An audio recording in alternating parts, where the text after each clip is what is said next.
Hello. This is different. You guys are seeing my whole ass desktop this time. Or rather, one monitor of my desktop. You still can't see the other monitor.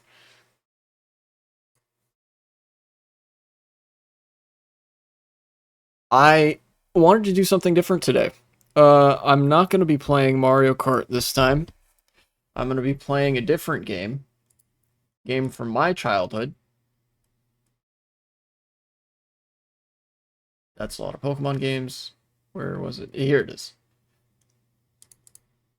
Hot Wheels Stunt Track Challenge. Now, what is this piece of garbage? All right, let me show you. Actually, let's see. Wow, Hot Wheels. Huh? THQ, thank you. Razorback. Actually, I need to see how loud this is gonna be. For me, it's kind of loud, but I don't know how it is for the stream. Let me do this, and then actually seems like it's fine for the stream. Yeah, Hot Wheels video game. This is okay. When I said crunchy, I was not joking. This is Hot Wheels Stunt Track Challenge for the Game Boy Advance. I wanted to show this off. Let me dig through my backpack, one of the backpacks I have here, for some old game carts. God damn it. Where is this piece of crap? No. Damn it. Where? Lovely.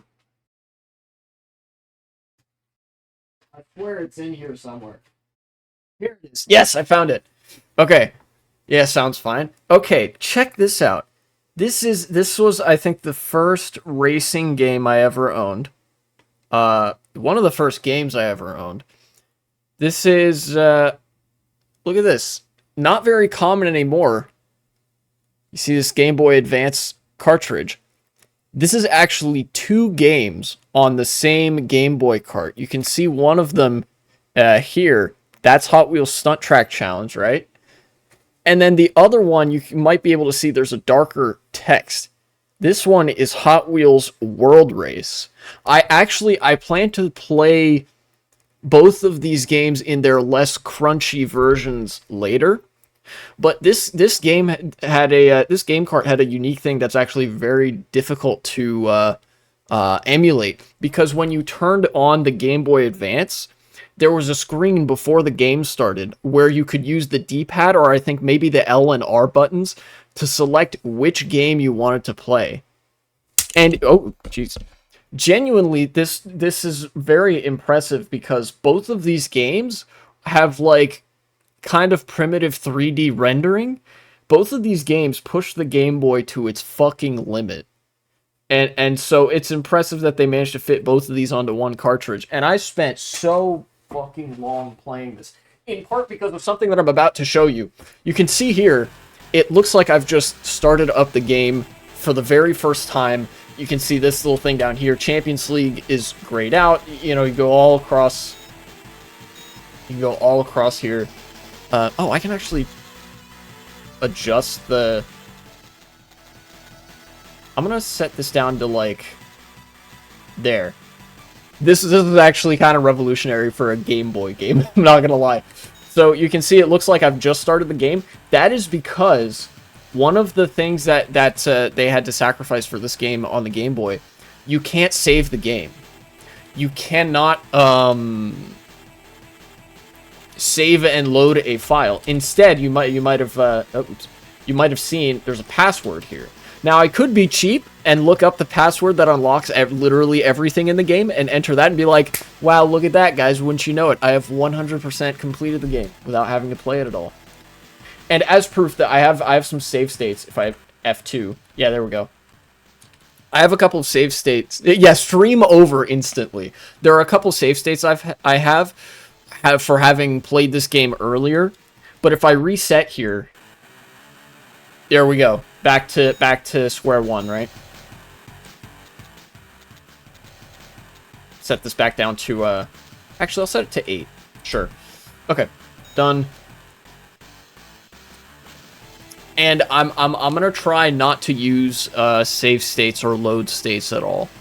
So I'm gonna do my best to beat the entire game within the span of one live stream. And if not, then maybe I'll save state and come back to it next time. So let's start. We're actually gonna start with stunt school. You know, I used to, when I was a kid, I would start with a game show because that was just right up top here. But there are other game modes. There's a multiplayer. This is the shady kind of multiplayer where it's like, oh, you go first and then, like, let your friend take a turn. You know, there's no local multiplayer. But apparently what you're intended to do is start here. Because this is like the tutorial level. This is, it fucking teaches you how to drive. So, you think you've got what it takes to be a stunt track champion? Yeah, new content, let's go. Well, listen up. I'm listening. To be the best, you'll need determination, dedication, and daring. That's a lot of D's.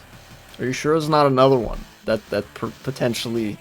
I'm not even going to finish that. That was going to be a lazy cock and balls joke, but, you know, who cares? If you want to be the #1 contestant, you've got to get to the top ratings. Damn, that's crazy. If you want to be #1, you've got to place #1. Nobody knew this. Here at Stunt School, we'll teach you the moves that'll make the audience go wild. Now, let's see what you've got. Okay, so you've got all these levels here. The last one is like a mock race, but the first one is... Oh yeah, by the way, all of these are also like kind of long, so I'll be here for a while.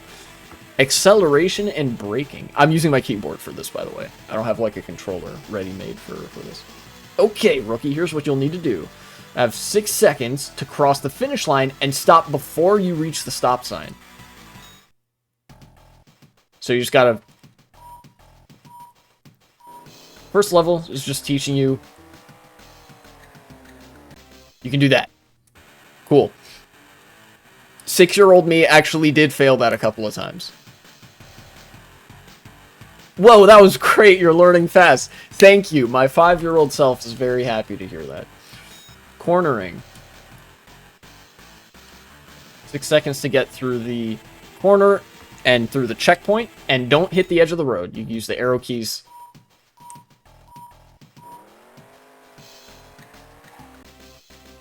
Okay, easy enough.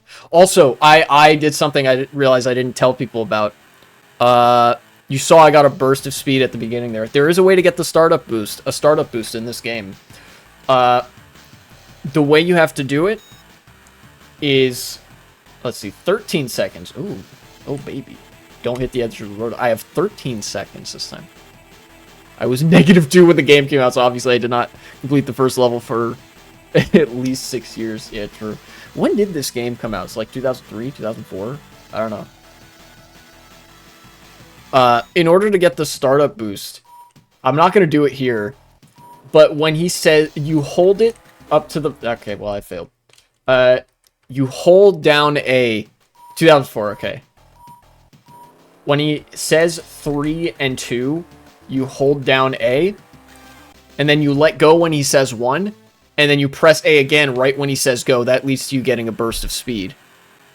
I actually remember I did play this. Oh, shit. I'm genuinely surprised that there's somebody else that knows that this game exists for the Game Boy. Well done. You made that test look easy. Well, I failed it once, so not that easy. There's actually also, there's another thing that you can do at the start line that isn't just, like, burning out or whatever. You know, in Mario Kart Wii, the options are you get a regular start, no startup boost, no burnout. You get the startup boost, or you hold A too long and you get the burnout. In this game, you could get a startup boost, but you can also do something really interesting with your, there's a little bar that you have. Try and drive through the banked corner and through the checkpoint without hitting the edge of the road. Okay. If you spam A before the race starts, like spam it, and then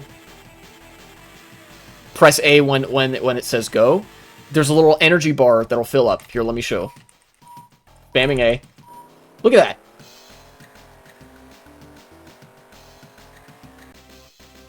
You see that bar? I remembered when I saw the track. Oh, shit. was 4 to 5 years old. My brother let me play on his old Game Boy Advance, and this was one of the games that I played. All right. That sounds cool. This game was always like some mystical shit to me. I didn't understand jack shit about how it worked, and I still don't understand a lot of like how you would like go about finding some of the game files, because the Game Boy game file system's pretty protected.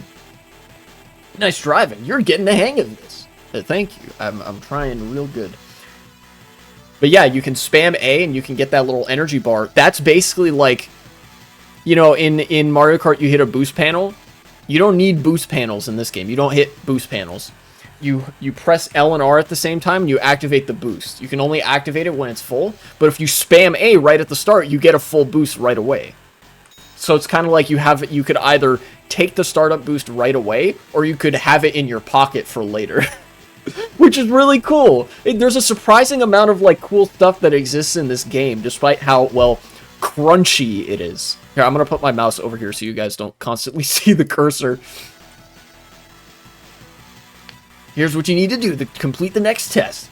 Drive between 5 pairs of cones and through the checkpoint before the time runs out. These ones are actually fucking hard. I'm not gonna lie. There's either the Wii or the Nickelodeon browser games, but the original Nickelodeon browser games, I remember those old school browser games. I fucking miss those. I'll be real. Hit to accelerate, need a break. Played that at 4 to 5. Ah. Okay, so what you have to do, you can't hit any of the cones. This is difficult as fuck. Oh, well, actually, you can hit the cones as long as you drive between them. I have, I'm not gonna lie, that one when I was little took me like 10 minutes. Been peeling the skin of an orange for the last 15 minutes. Nice, get that vitamin C, dude. It's good for you. That was great, you're learning fast. Sick. Basic driving masterclass. Drive between pairs of cones, around the corner, across the finish line, and stop before you reach the stop sign. Okay, so it's like all of the previous tests in one. See, look at that. I spammed A and I got the startup boost.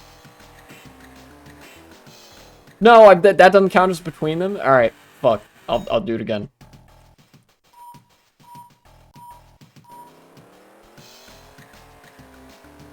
I think you also can't hit the side of the road. Like, you can't hit the edge. Alright, go, go, go, go, go. Okay. That was tricky. The hardest ones are always the ones that require you to have a lot of control over your vehicle, because the controls in this are pretty basic. Alright, and see, there you go. Now, once you complete something, you get a new password. And I'm gonna save state here.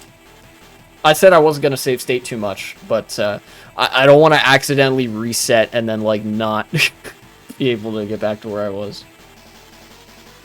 Basic stunts. Here comes the stunt in Stunt Track Challenge. No politics, only nostalgia. Nostalgia is political. It is very fascist coded. Look, listen, what you're seeing right now is the most I will ever engage with right-wing politics. This will be the most reactionary live stream that I ever do in my life, alright? This is evil Y2K.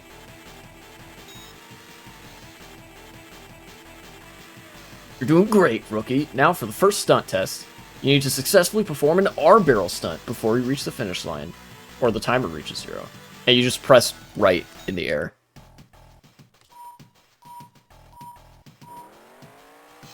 Bonk. There you go. And you get a little bit of the boost gauge in there. L-barrel. Same thing, but you tap to the left. Eh.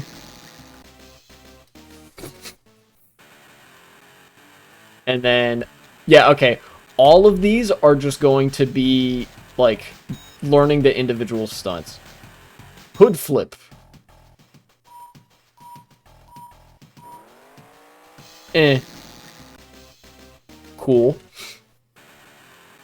These are all the really basic ones. Next stream, we're going to find the archive of the old Nickelodeon browser games from like 2011. There was this Backyardigans racing game that I barely remember. I don't think I played the Nickelodeon games. I played the Hot Wheels games on like HotWheels.com or whatever. Back when fucking .com websites were things that weren't just like a complete morass of advertisements and data harvesting and whatnot. Back when you could actually do shit on the website. You know? You didn't even need to pay money for that shit. They just had Flash games for free. It was sick. You can still find those Flash games, but, you know, not there anymore. Hood error. This gets a little bit more complicated. Perform a hood error. You have to... Yeah, okay, there we go.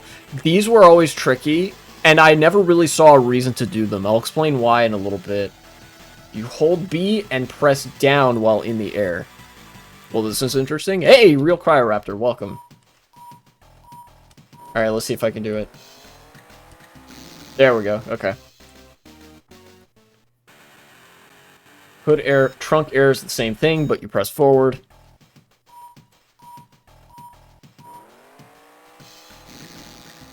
There you go. You slow down a bit in the air as you do them too. You're learning fast. Alright, now we get to the two things that invalidate all of these previous tricks, right? You saw those previous tricks I was gaining 150 and 200 points, right? Press the L button. Which for me would be L on the keyboard. Now look at that. That gave me 300 points. I had a Hot Wheels toy collection. I know a deer where it went. I still have all my Hot Wheels in a giant fucking, like, tub of toy cars in, like, the basement somewhere. I never let this guy alone and the right takes him over. True. That's so true.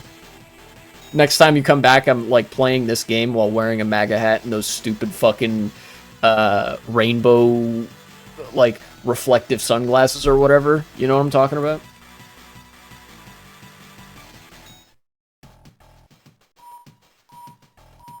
And this one, same thing. You just press the R button. Look, those two things both gave me fucking 400 points. Yeah, USA shaded sunglasses. And the boost bar, I've tested this on numerous occasions, with, you know, various playthroughs of this game. You only need 800 points to completely fill up that boost bar, right? And you'll see here, go barrel is you actually do two of these. You can do two tricks in one jump. If you just spam the fucking buttons, right? Alright, new password. The thing is, doing two barrels in one jump only gave me 300. Doing one saucer in one jump gave me 300. If you do two saucers in one jump, you spin around 2 times, like a fucking UFO or whatever, you get 600 points, which is already like most of your boost bar. Guys, stop it with everything. Call your family. Call the news. I peeled the orange. Hold the phone. Stop the presses. My man has an orange now. That's sick. Breaking news. More at 11. Nobody can believe this. Local man peels Donald Trump's skin clean off. Republicans are horrified. Local man quoted as saying, "You know I had to do it to him. He had blood all over him." Okay, now they're teaching you about the boost bar. Fill up your boost bar before you cross the finish line or the timer reaches 0. Okay, I'm going to show you guys something really funny that you can do. Alright? Fill up the boost bar by performing stunts while in the air. Now what you're supposed to do is go off the ramps, perform stunts, and get points with which the boost bar fills up. But you guys remember how I showed you you can fill up your boost bar right as you start the race? If you do that... Shit, I didn't do it right.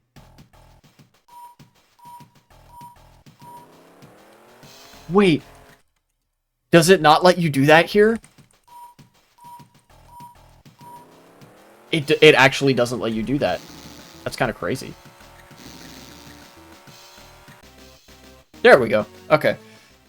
I was gonna say, I swear I remember being able to, like when I was little, I remembered, wait, can't you just do this? And you spam A and your boost bar fills up instantly? I guess they really didn't want you to cheese it. Huh. But yeah, that's a demonstration of what I was talking about. You only need 800 points to fill up the whole boost bar.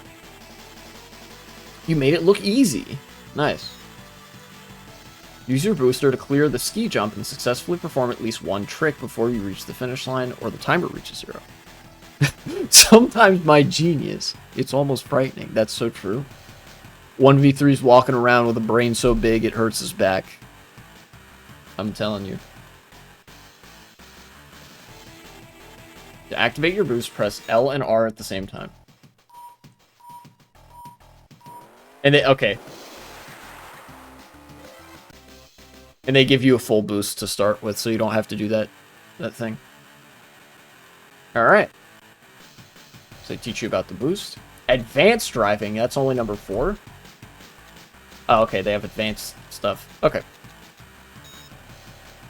Acceleration and braking 2?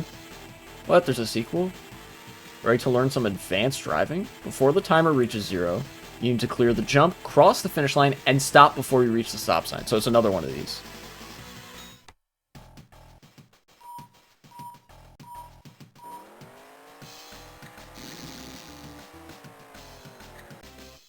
Okay, straightforward enough.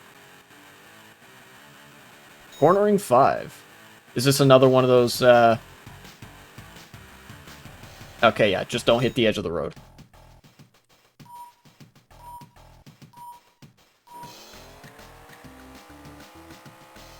This game is goofy. Oh. Oh, I thought I was gonna have to make that turn. But you don't. Okay. Also, you guys could probably see what's supposed to happen there, what it's supposed to be, is those little red and white, like, banks on the side of the road. You can actually drive on them, or at least you're supposed to be able to drive on them, and you get a little effect like your car's going over a hill or a bump. But the modeling isn't great, so sometimes you'll see I'm, like, driving over it, and, like, me hitting that bump doesn't really correspond to where that slope is supposed to be. It gets a little goofy. Sketchy ass fucking 7-Eleven alleyway video game. Drive around the corner and get to the checkpoint without hitting the edge of the road. Okay, so just drive, basically.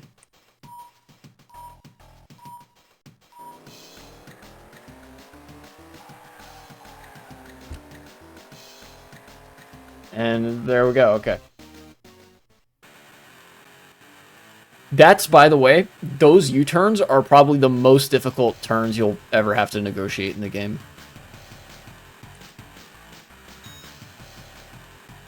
Which is interesting that they put that in the tutorial. I think there's only 1 or 2 instances in the whole game that I can think of when you're actually racing on the race course that you find something that's comparably difficult to that you have to, like, turn and then turn immediately into really harsh U-turns.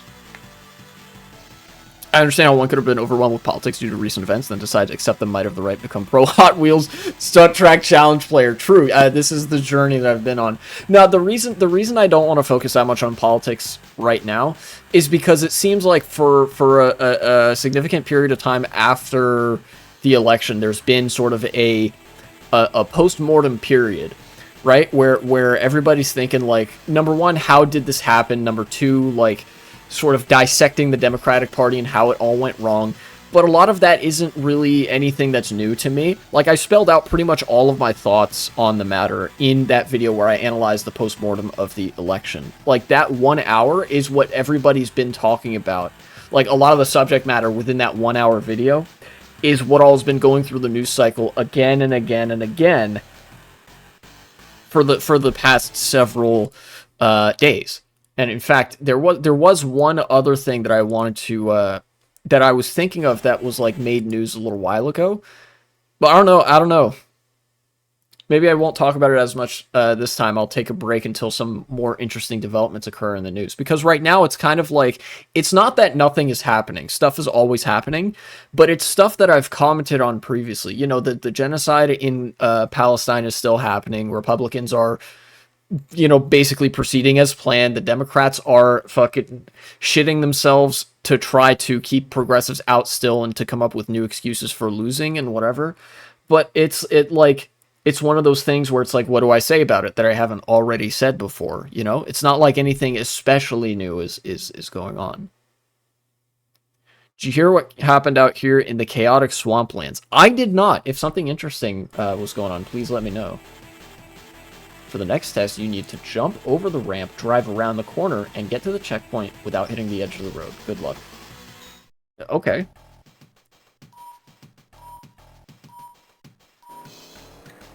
No, like... Alright. Oh, you poor soul. What do you mean by the swamp? Like in the Netherlands?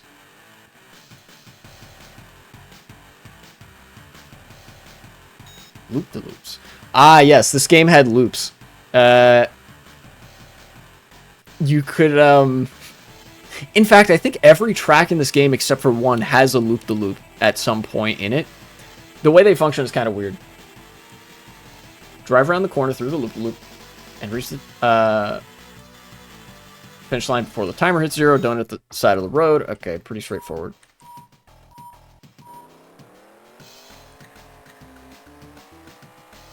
Gonna go here. And it's a cutscene.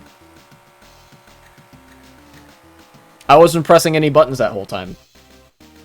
When you go in the loop-de-loop, it sets your speed to sets your speed to a certain amount, and you just watch them go through the loop-de-loop, and then, you know, you keep going. As a kid, I was always like, whoa, that's cool, and I still like it.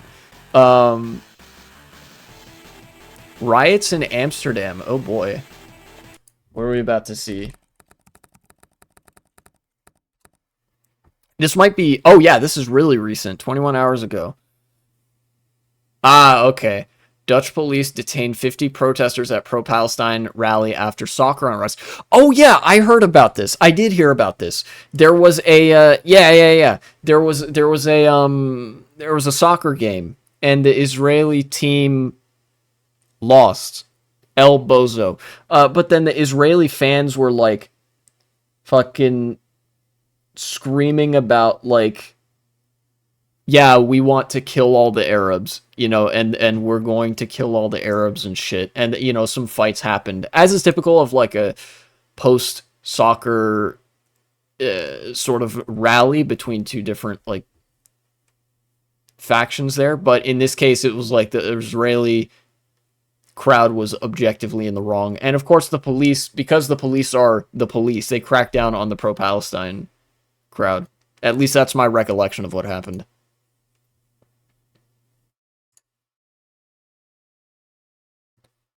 Here, in fact, since I'm on my computer, I can actually show the news article here just briefly. Authorities have released details of the 62 people arrested after violent attacks took place in the football match between Amsterdam's Ajax and Maccabi Tel Aviv on Thursday night.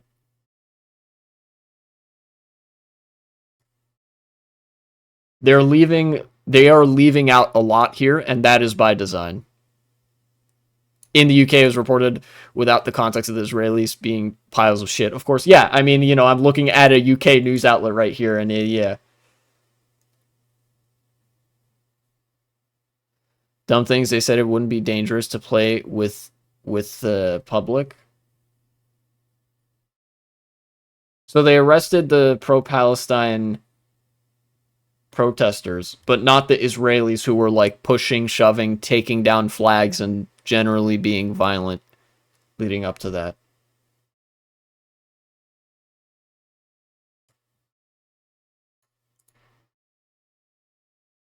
Yeah, look at this.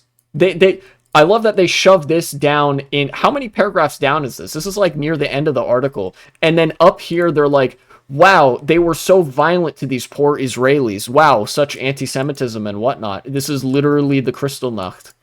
But then all the way down here, where they know most people are not going to read, in the press conference on Friday, Hala said, who's this? Peter Hala, police chief. Yeah, look, the police chief even admits that events on Wednesday night preceded the violence on Thursday. The Israelis acted first. Maccabi supporters took a flag from a building and destroyed a taxi and attacked the taxi driver as well. I remember hearing about that. And on Dam Square, the Palestinian flag was set alight. He said confrontation. Oh, okay, there we go. A confrontation with taxi drivers who appeared to have been called online to mobilize and gathered at the Holland Casino, where there were 400 Israeli protesters, was diffused. So even in the pro-Israel like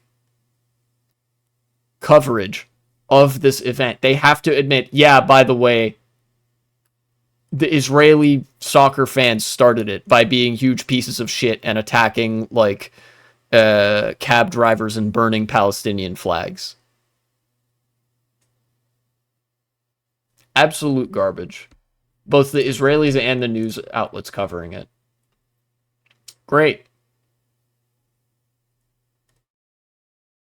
Man, I love that literally every news outlet except for maybe Al Jazeera. You know, Al Jazeera has some pretty consistent coverage on anything regarding Israel. Look at this: AP, Sky News, Wikipedia. I will not accept Wikipedia slander. BBC, Times of Israel, Reuters, New York Times, Times of Israel, Jerusalem Post, Guardian, Reuters, New York Times again. All of this shit is like pro-Israeli propaganda. Like that's all they can ever run.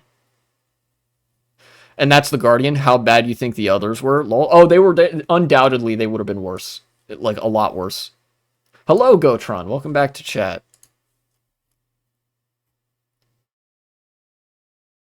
Let's see how Al Jazeera is covering this. Amsterdam City Council member says Maccabi hooligans instigated violence and attacked Palestinian supporters. This is, if I'm remembering right, this is a more accurate recounting of the events of Wednesday and Thursday.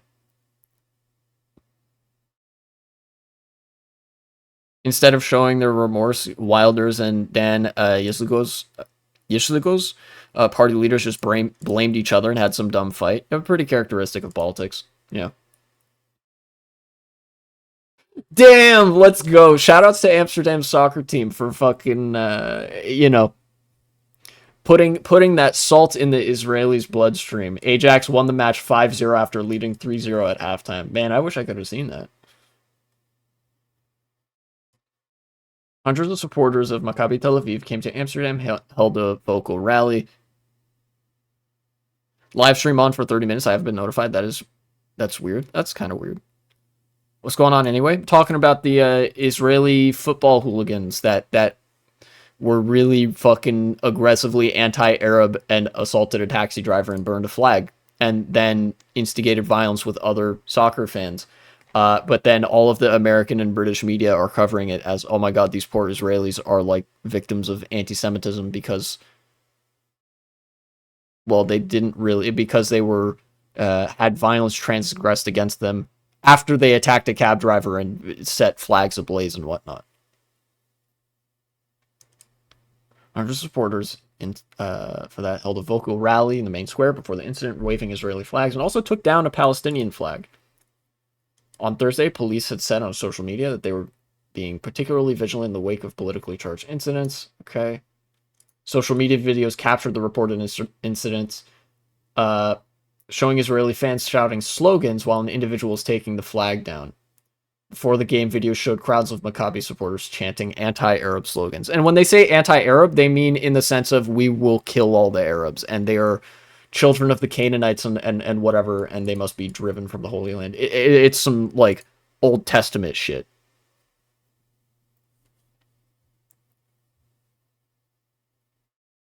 Have you noticed ever since Trump won, hatred has gotten bigger, even though I don't know if this is related? It is related. Trump's victory did embolden the far right to act with a sense of impunity in the United States. We are going to see at least a momentary rise in misogynistic incidents. I don't know how many of them would rise to the level of hate crimes, but like social misogyny and social racism will increase in the intermediate and potentially, and definitely during Trump's term as well as a result of his victory, because now the far right is in power, they feel like that they've been that much more normalized, which they have been. It's not like the Democrats would have provided any meaningful resistance to any of this happening, but their guys won, so they're excited, and they're gonna go say that it should be legal for them to rape women and black people should be slaves or something. That's kind of how that tends to work. Oh yeah, here we go. Here's the exact chance.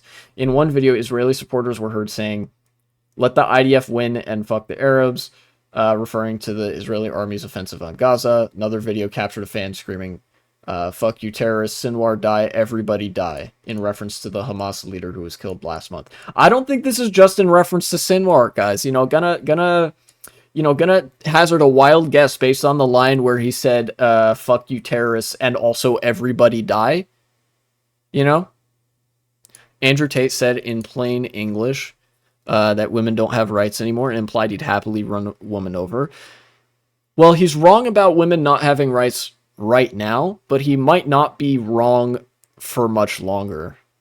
Yeah, everybody die should is a tad genocidal.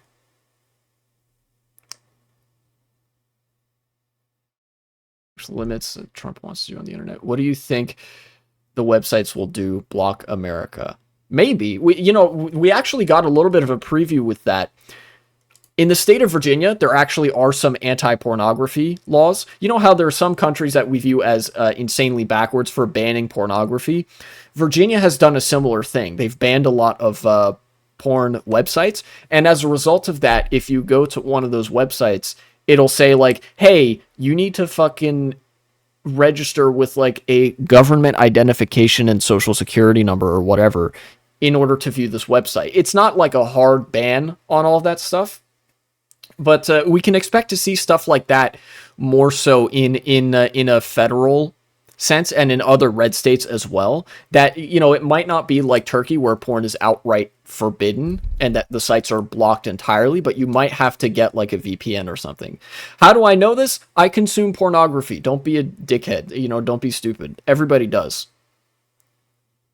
Yeah, Theresa May tried to do the weird porn ban shit and ended badly. It never ends well, right? Based on my theory of what would happen to the internet of history, the internet undoubtedly is going to get worse if the whole like internet archive situation is of any indication.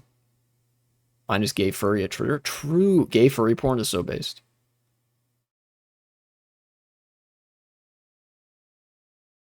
Wonder what Elon Musk thinks of banning porn, considering he clearly has some sort of interest in the industry regarding his Twitter sex bots. I don't think he cares that much. The Twitter sex bots aren't getting him that much money, and even if they were, his insecurities overrides any potential like rational self-interest that he could really have. Often the two work together because he's a socially insecure and extremely reactionary billionaire. Those two things tend to align relatively often. And, relative profit is a hell of a thing. He doesn't care if he suffers so long as other people suffer more. But also, like, the banning of pornography is not really a big threat to the hegemony of private capital, including Elon Musk, right? Yeah, he can afford to suffer as long as he gets to see the rest of us suffer even more, right? And that means, like, the gap is widening between us and him. And he's perfectly fine with that. Yeah.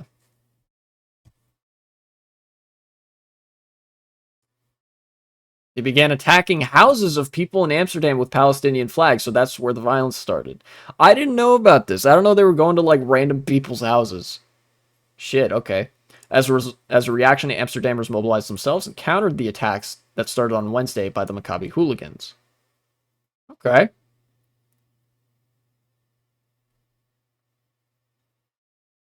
So it seems pretty straightforward. Arrests and injuries. Okay, those seem like the finer details.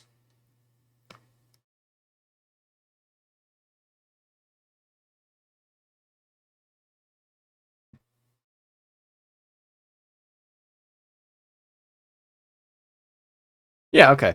So we got some other international bodies kind of both sizing the issue. But yeah, all right. So it is basically how I remember. Israeli soccer hooligans got to Amsterdam to watch their favorite team. Then went around and like harassed a bunch of people for not wanting to kill all Arabs. You know, attacked a cab driver, attacked some random houses, burned some flags and whatnot. Generally, were being violent. And then like soccer match happens, people are like organizing to counter those riots with like counter protests and whatnot. And then the counter protesters who are pro Palestine got arrested, and all the Israelis went home. And a lot of the press ran with the whole, wow, Amsterdammers were so anti Semitic kind of line. Damn. Yeah, women getting run over by Andrew Tate is more important to Elon Musk. That's true. Find it kind of funny they called us the fake news. Yeah, it's one of those things. It's just every accusation is a confession, right? From now on, the free American children are only allowed to watch Rule 34 Trump. Fucking wish I didn't have that image planted in my head, but yeah.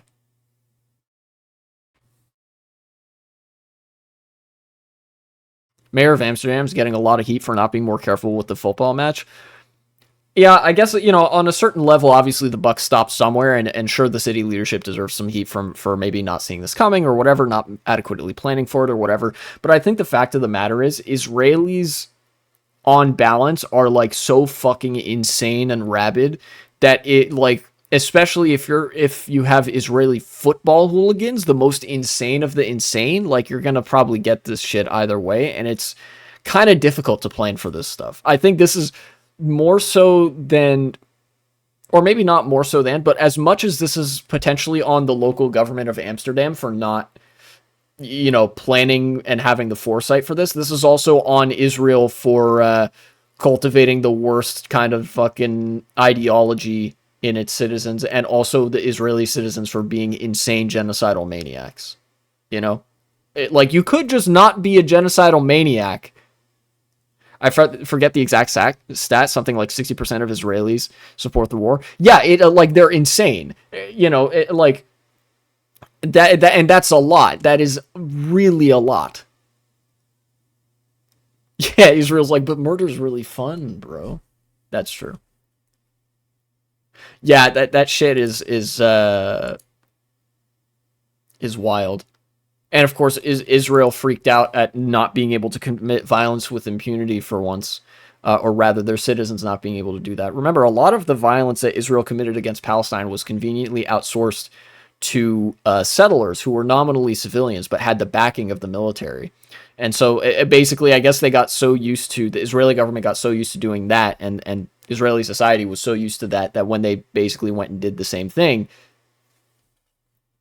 in Amsterdam and whatever, they just were like, what? But we should be allowed to say we want to kill all Arabs. Yeah. But 1v3 is right. Most importantly, we have oranges, and the oranges are good. All right. That's it. I'm ending my commentary there. Same line that Putin uses about Ukraine? Yeah, it is. How long do you think Israel will do their version of the final solution? They're doing it right now. So, we're defending Ukrainians from neo-Nazis. True. Yeah, that's the line they frequently go to.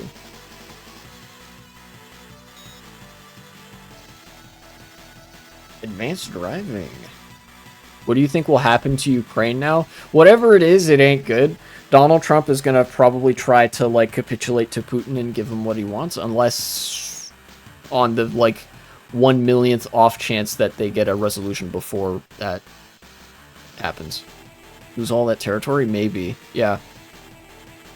It's hard for me to say. There's a couple scenarios. There's, you know, maybe Ukraine concedes a bunch of territory, but otherwise has an uneasy peace, and maybe, like, the best possible ending is they lose a bunch of territory, but that resolves all the territorial disputes for a time, and they're able to get they're able to start fast tracking the NATO membership so Russia doesn't attack them again.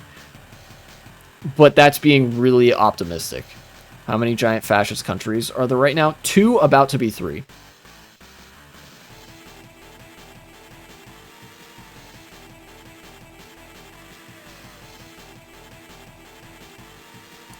More realistically, I think that the United States abandons Ukraine entirely, and they get kind of slowly consumed by Russia. Currently, the plan is for the Russian border to be redrawn to the current front line. DMZ and Ukraine is being puppeted by Russia forever, from what I've seen. Yeah, I feel like that's probably more reminiscent of what we would get under a Trump presidency. Assuming the Republicans don't, like, autopilot that shit and, like, continue supporting Ukraine anyway, but I don't think it's terribly likely because the Republican Party is rabidly pro-Putin now.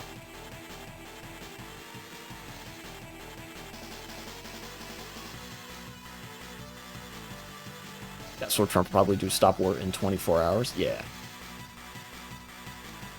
Even if fascists have a hatred ideology, they really like each other for some reason. You wouldn't think they would work together. Yeah, no, it is very interesting. This is one of the newer... What is that doing down there? I don't know how long that's been there, but that's my bad. Eh.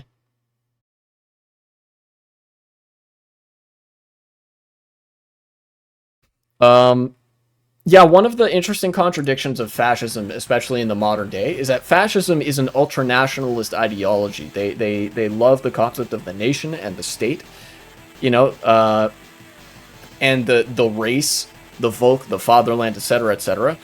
But interestingly enough, it is also an internationalist movement. Fascist movements in various countries all have connections to each other because ultimately it is an ideology of private capital. And it, like, you know, capital knows no borders, so neither will the ideologies of the capital class, which leads to fascism being both a nationalist and internationalist ideology at the same time.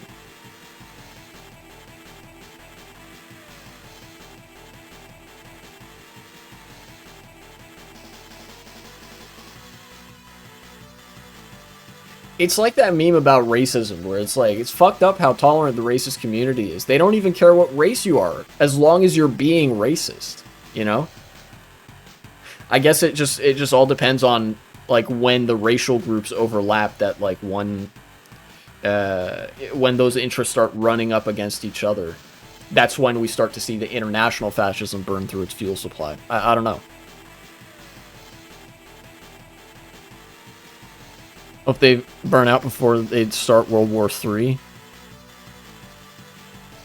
I think with fascists in charge of some of the biggest countries in the world, they probably won't start World War III because, like we were just talking about, like you just mentioned, they all like each other. Trump likes Xi Jinping and Vladimir Putin. He has no reason to start a war with those people.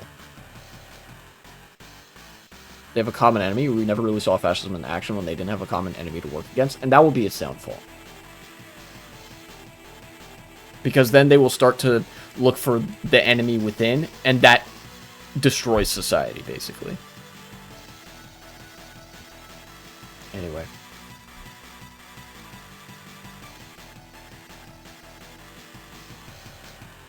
Before the timer reaches 0, you need to drive around the corner through the loop-the-loop, cross the finish line, and stop before you reach the stop sign. Don't hit the edge of the road. Okay. True, look at the game I'm playing. I'm the racist here. If anything, Trump's on their side. Just give them what they want. You think Trump would give Taiwan to China? Possibly. I could see him doing that. Yeah.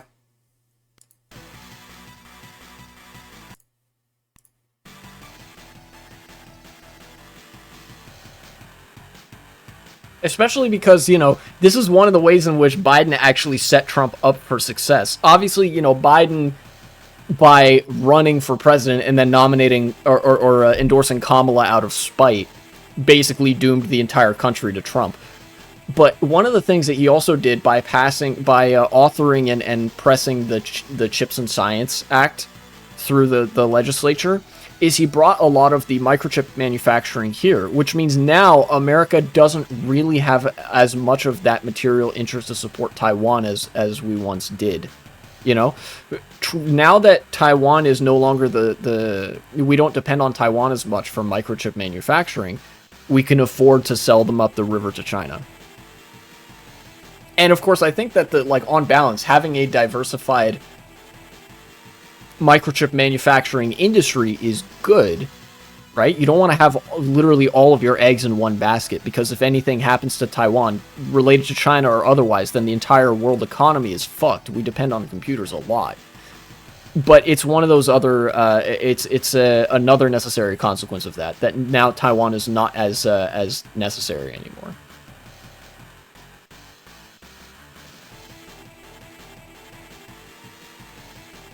Honest opinion, I don't think Trump's going to survive his term.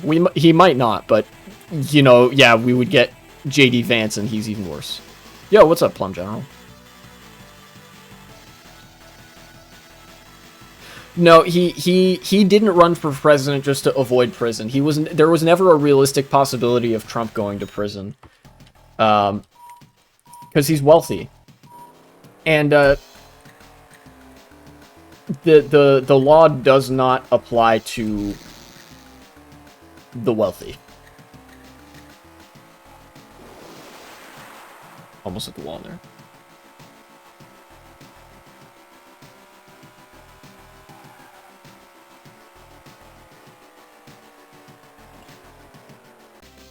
Okay.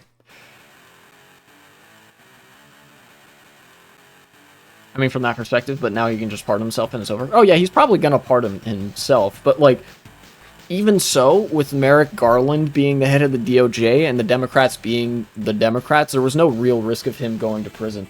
The reason he ran is because he's charismatic and funny relative to the rest of the GOP, and they wanted him as a figurehead and the sort of populist that can appeal to the masses. And I guess he was that. Yeah, the fact that politics is just voting for the lesser of two evils. We were bound to end up here at some point. Told my family he's going to pardon himself. My family did not believe me. He might not even need to. Yeah, I mean, there's no downsides to him doing it, but there's also no downsides to him not at this point. It's not like his voters actually care about his crimes. True. Yeah, you know, Trump was cooking when he said that, like, I could go and shoot somebody on Fifth Avenue in broad daylight and people would still support me. None of us believed him when he said that. And like, or maybe not none of us, but, like, the liberals did not believe him when he said that, but he was right. He could just do that. Also, there's items in this game.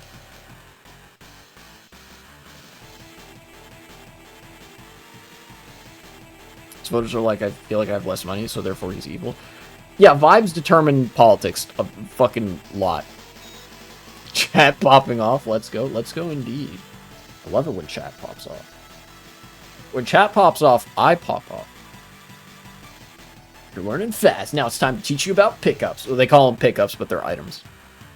These objects mean the difference between winning and losing in Stunt Track Challenge.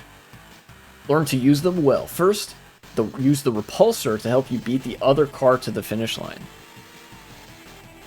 I have a VPN in my computer. Do you have one so I can still watch you after the crackdown happens? Yes, I do. I do have a VPN. There's one built into the browser that I use, but then also, like, I can get one pretty easily. What, crackdown? We're speculating that, like, all likelihood, the surveillance on the internet is going to get a lot worse in the Trump administration, particularly surrounding issues such as pornography, because that's one of the things that Republicans have been really, really fucking weird about, is they really want to ban porn.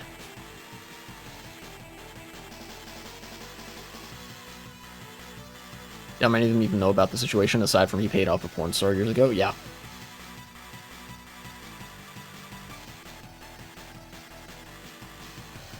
Damn it. Do not fret, Plum General. Banning porn never fucking works, as evidenced by Turkey, one of the horniest countries in the history of the world, where porn is banned. Like, you think in a country where porn is banned, people aren't still watching porn? Like, come on. Look, porn is banned. There's a soft ban on pornography in the state where I live. You think that stops me and anybody else in the state of Virginia from watching porn? Fucking no. It's just politicians being stupid as fuck and reactionary and being like, yes, we've banned the degeneracy. Now people won't do the degeneracy, as if that's how it works. Yeah, don't underestimate the power of horniness.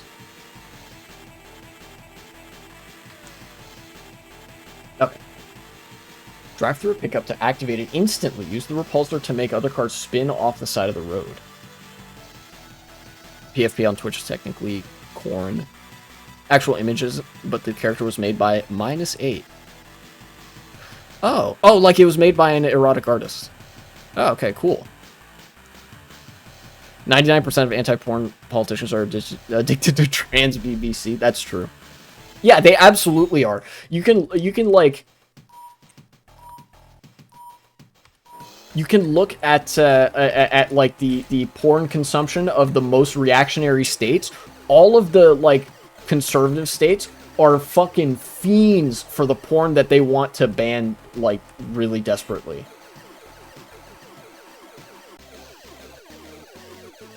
What do I even call you? You could say Y2K, you could just call me Bolshevik, you could call me whatever. I'm getting a hang of this. Also another production of Republicans, true.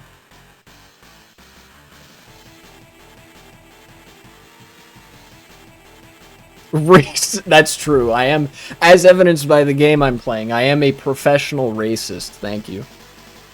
Andrew Tate is weirdly trans accepting. Yeah, he's on that different shit where he's so misogynistic that he's like, gay men? Nah, you're a woman. Doesn't matter if you have a dick or whatever. He misogynies his way into being pro-trans, which is funny, if nothing else. Magnet? Okay, this item is devilish. Said he would rather sleep with a hot trans femme than a ugly cis girl.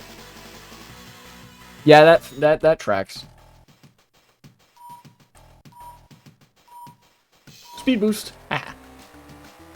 Watch this shit. Delightfully devilish, Seymour. Ah, got him. You see that?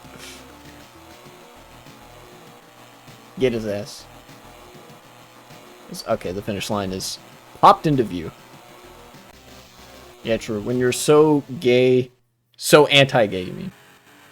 Should play Pizza Tower. It's very good. Maybe. I don't know if I would be interested. Force field. Ah, this item. This item exists solely to protect you from the other two items. In fact, I think, yeah, alright. We didn't get to see it, but I think in this race, they actually start out the other two cars with the items, the magnet and the repulsor, to force you to pick this up, which is kind of wild. This one also lasts much longer than the other one. Platformer that's so fast it could be considered a racing game? Ah, well, I'm not as good at platformers, funnily enough. I'm good at Mario, but that doesn't track to every platforming game that I play. I like relaxing games, to be honest. Different strokes for different folks. And I feel like I'm just going to play, like, what I want to, like, actively. Jet boost. Basically entirely speed focus. I've seen some platformers like that. There's, was it the Impossible game? That was big back in the 2010s, like, early to mid 2010s. Use the jet boost to help you reach the checkpoint before the timer runs out. Ah, okay. So this one is a little bit of a... This is a little bit of a, like, a weird one. Yeah, see, look at that weird-ass modeling. This jetpack doesn't actually make you go faster. It makes you, like, be able to take turns like nobody's fucking business. Like, look at this. Like, you just book it around the turn. It's like, it's actually insane.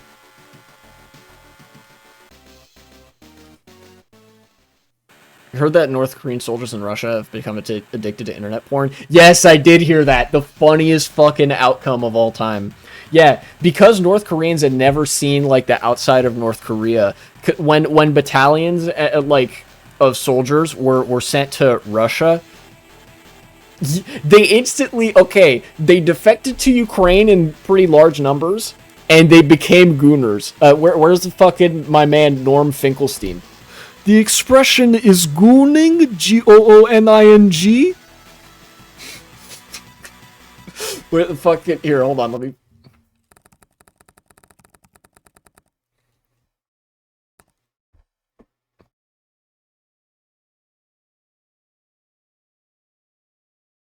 Keyboard ASMR, thank you.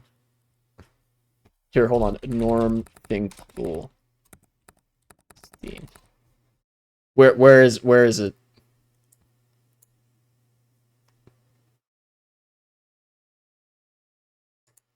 Fuck. Is this the clip? Is this please let this be the clip?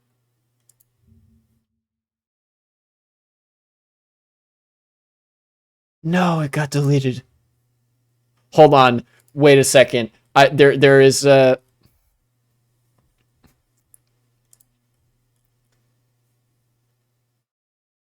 need to find this. I need to find this so badly. Here, hold on. This guy posts this every now and again.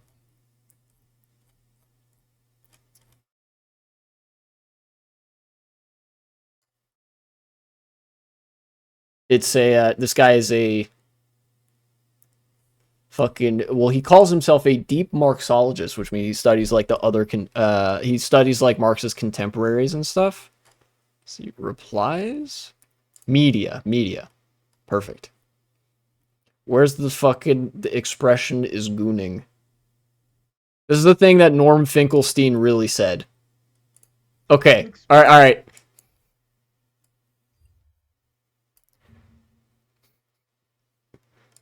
The expression is gooning, Gooning.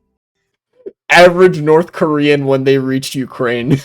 The expression is gooning, Gooning. Very nice. Thank you, Norm Finkelstein.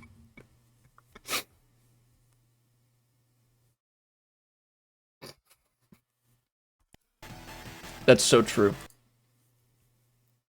These are the people that are killing us all? What do you mean? Like, fascists? I don't know, like...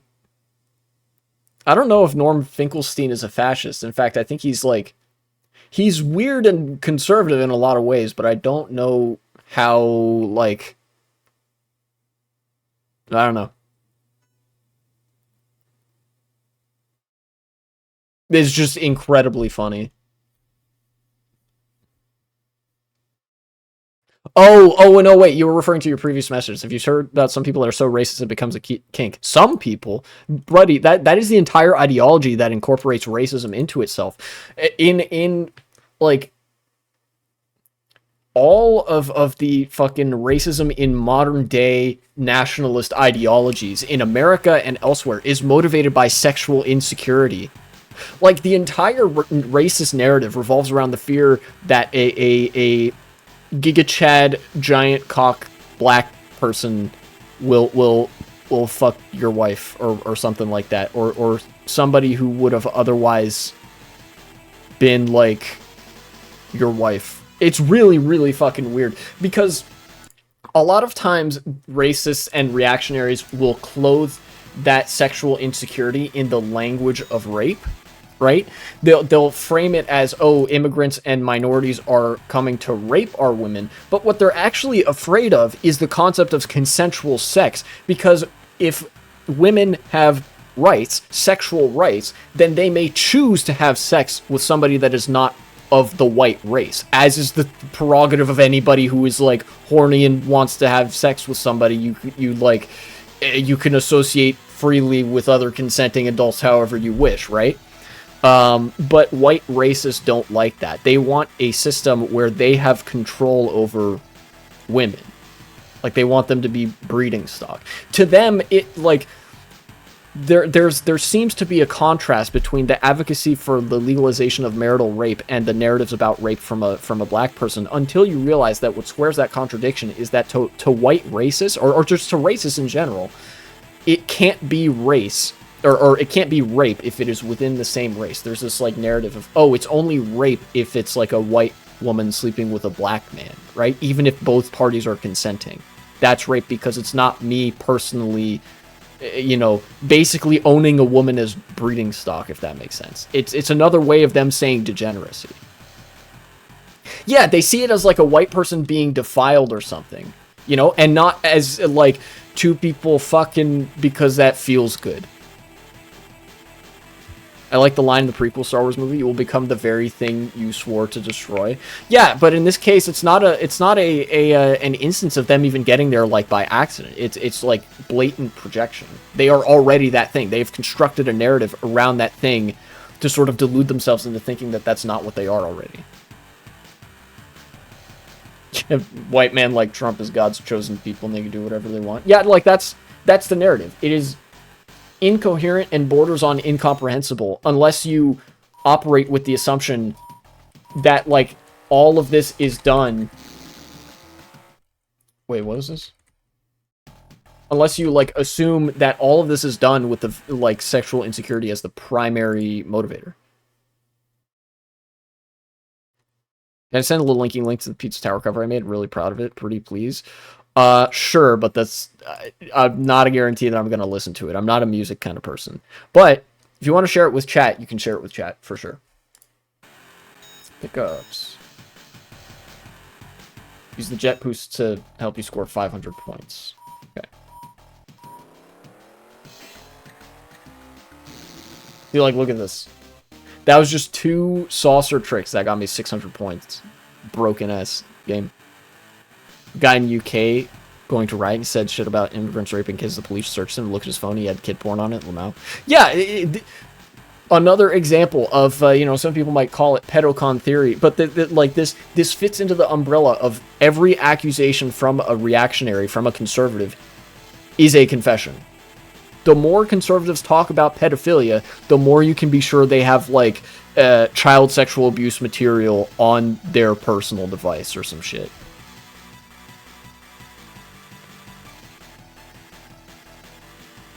You heard that one video about Vosh complaining about people that have it in their bio, like music is not a personality trait? I have heard that, and you know what? I'm kind of inclined to agree. I've lived with and had friends who were like music people, and I gotta say they make that shit a very large part of their personality, to such an extent that when somebody's just not that interested in music, it's almost like you can't really be friends with them. Because that's all they talk about.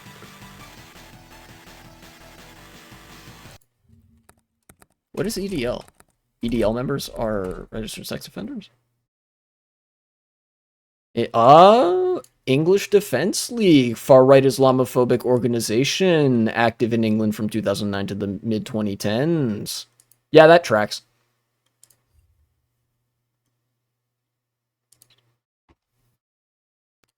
Watching a video earlier today about Vosh talking about PewDiePie. Yeah. I don't know if I'm even gonna bother with that. XEDL. Who knows what they call themselves now? Yeah, for sure. Like, whatever they call it.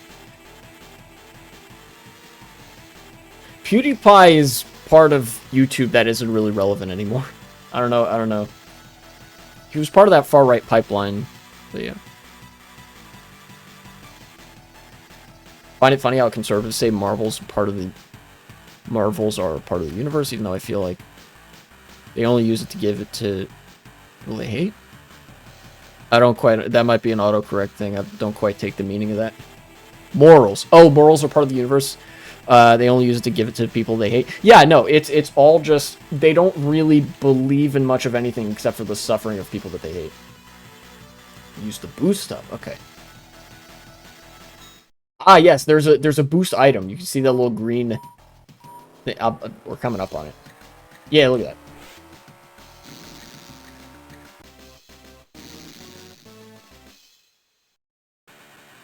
Just to clarify, I do not think morals are a part of the universe. Oh yeah, of course, and you know, neither do I. Hughes is far right. I don't think he himself is, not necessarily. He's Swedish, so you know, over under odds on whether he's a flaming racist and whatnot. I haven't watched really any of his content, but regardless, he's like an edgy gamer bro who has said the N-word, and so that puts him in a certain stage of that far-right pipeline. Remember that the far-right pipeline doesn't solely consist of Nazis. It consists of people who are at various stages from being, like, politically kind of disconnected to being, like, involved Nazis. You think the infamous clip was the only time? Oh, no, absolutely not. There are entire compilations of him saying the N-word. In that case, then, yeah, that just means he's probably further along that pipeline. You know. Yeah. Yeah, okay. I didn't know that he, like... I thought he had done it a couple of times. I did not know that he had, like, a history of doing that.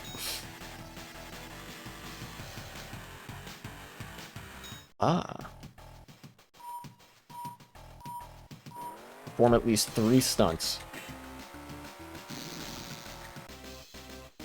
Those kind of jumps are very rare in this game. Really only edgy during 2016 edgy era. From what I know, he's mostly just chilling with wife and kids now. He was like that during the Leafy's Here era. Yeah. A lot of clips are from the EdgeTube era, but even so. Yeah, that's why I don't want to speculate too much as to what his actual beliefs are, but regardless, because of the direction in which he was edgy and like, that sort of stuff, that put him at a stage on that pipeline, and I believe he's, you know, potentially still there from being, like... Just by being a relatively politically disconnected gaming YouTuber, you exist on part of that pipeline. Markiplier, if anything, represents the rare example of the opposite direction, where Markiplier is not that politically connected, but he is very deliberately open and accepting of his community, whatever their immutable characteristics may be, which means he's part of what I would consider to be a much smaller left-leaning pipeline, where people would watch Markiplier and are very unlikely to come away from that being reactionaries, if that makes sense. Whereas with PewDiePie, he's like, he's a little bit more of a gamer bro, if that makes sense. So that sort of, in a sociological lens, that leads more to people turning to the right, being turned down YouTube's algorithm, because a large part of this pipeline is YouTube's algorithm. Best OnlyFans creator? That's true.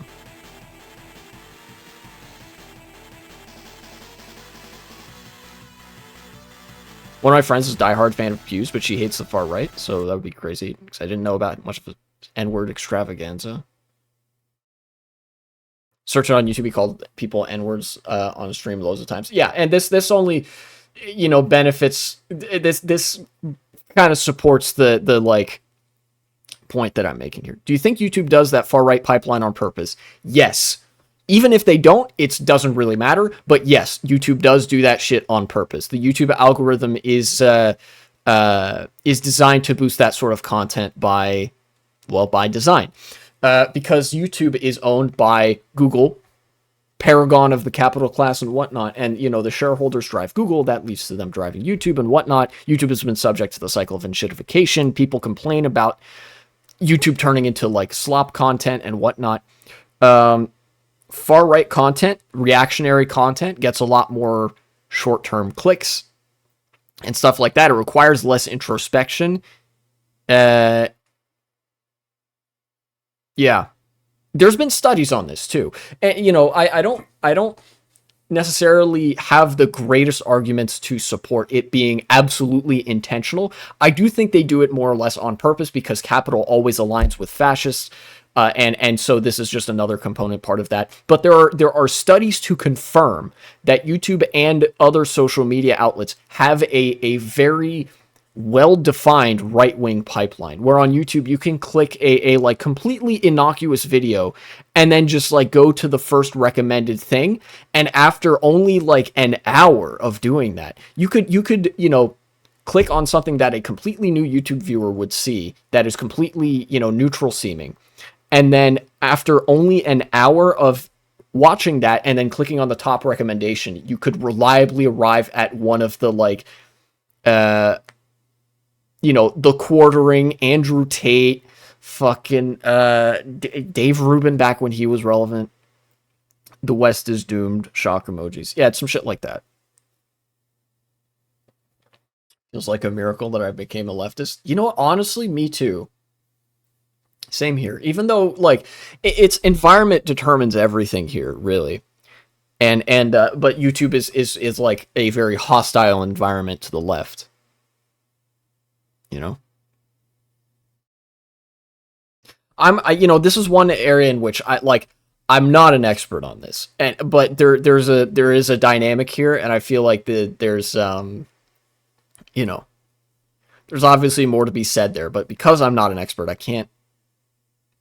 don't know how much I can really say about it, right?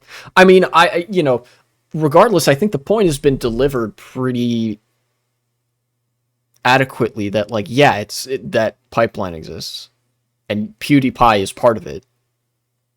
And if anything, Markiplier would be part of the opposite side of that pipeline, getting out of that. Maybe a silly transfem now, but when I was a kid, I was in COD lobby saying every slur in the English dictionary. Look, I feel like a lot of people had a phase like that. And you know what's interesting is I feel like the Call of Duty lobbies where people were saying slurs all the time was not as much of a right-wing pipeline as YouTube was. Because Call of Duty lobbies were an otherwise very disconnected place that was also a social environment, a very toxic social environment, but a social environment nonetheless. YouTube is a very antisocial environment. It is a parasocial environment, you know? Feels like every platform today is like, have you considered being a Nazi? It really does. And that's just because of the consolidation of capital and their sort of coalition behind fascism, you know?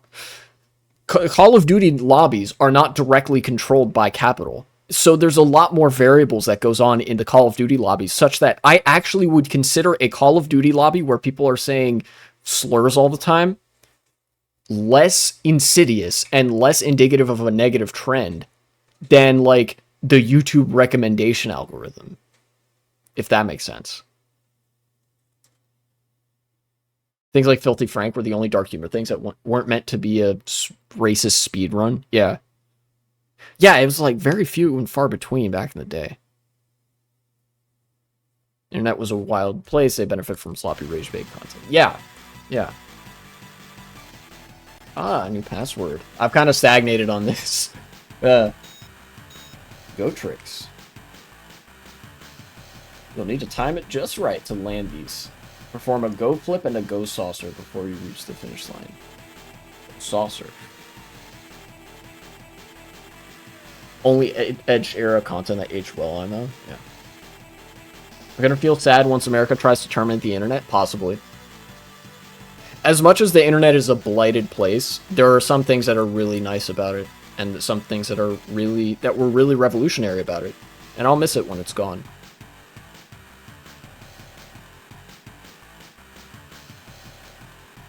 How does that guy keep making a weird face every time? And the thing is, right? This guy is a 3D model, and there's a PC version of this game. I have the PC version of this and World Race, and I want to play those like maybe next stream and the stream after. But these are just screenshots. This is like a still image and like crunched down of a video, like animation of him saying stuff.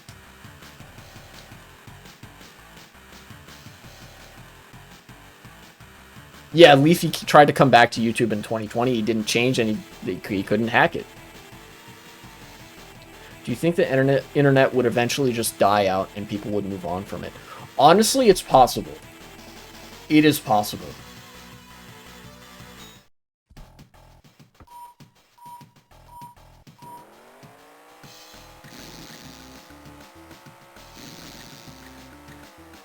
Wait, what? I did what it told me to do. Go flip. Okay. Not a barrel.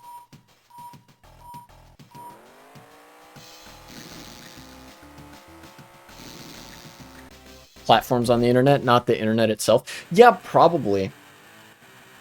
Yeah, it's possible that so much, like the internet becomes such an Ouroboros of dead internet theory that things just kind of revert to an almost 1990s-esque news media consumption environment again. You know? Like the collapse of the Roman Empire. Collapse of the Roman Empire was very, very complicated, and it wasn't like that. A lot of people make that mistake, but yeah. I think they're trying to kill the internet on purpose to get rid of the spread of information.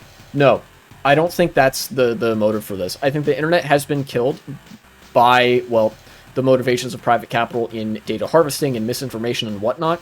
But it's not to prevent the internet from existing. It is like a very long project of enshittification.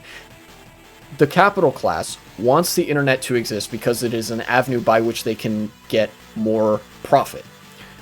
But nonetheless, their deliberate actions are killing the internet as we know it.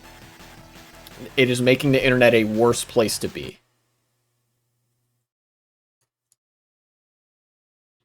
Yeah, it's not an inherently good or evil thing. It is at the whims of what people with power want to do with it, ultimately. You know? And it exists in a media environment that is very hostile to critical thinking. And by that I mean left-leaning principles. Like a media environment that is very hostile to the left. And so it creates a lot of disinformation. Yeah.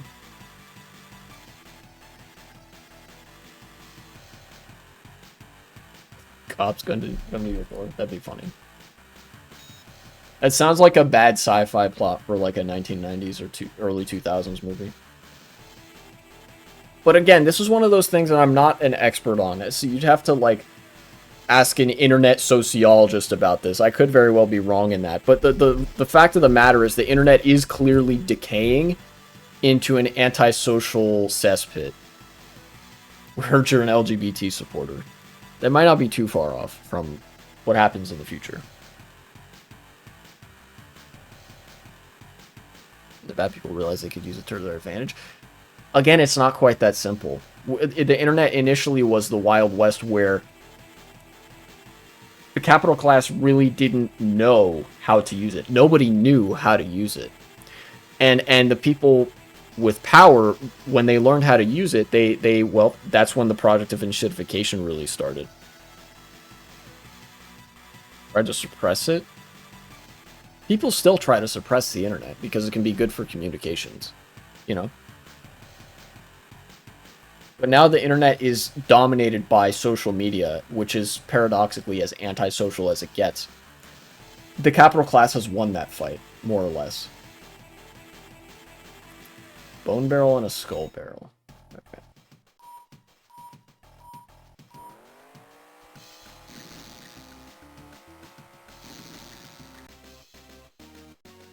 Rich people can't stop winning. Yeah, I mean that's how capitalism works. I talk to some people, they think the economy is not going to collapse soon because they say Trump will fix everything. Democracy basically means government of the people, for the people, by the people. But the people are retarded. There we go. I love that clip. Yeah, literally that. It's just that. It's just that. That's the world we live in.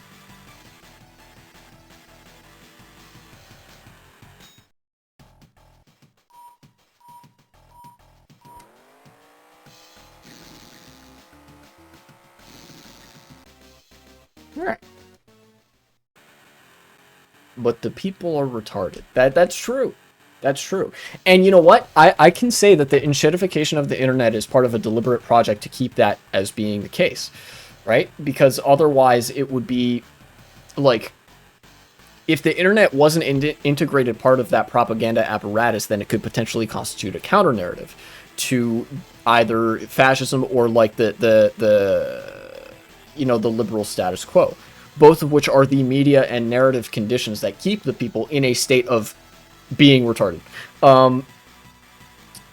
So, capital class basically introduced all of the problems in news media, in cable TV and whatnot, to the internet, but 1,000 times worse. One video on YouTube about Jujutsu Kaisen, it's anime, and someone made an edit where it's about the border and Mexicans. Oh my goodness. That sounds like cringe. Given the subject matter, but I'm not sure. I haven't seen Jujutsu Kaisen, so. Form a barrel to hood air and a barrel to trunk air? Oh, this one is like annoying. Dang it. It's mediocre, to be honest. Okay.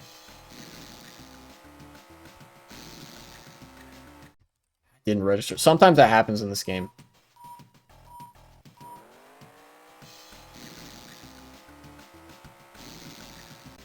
Okay, there we go. Whew. You made it look easy. Well, it took 2 tries, so it wasn't that easy. Barrel to saucer. Okay. Kind of have to position my thumb weirdly. Okay.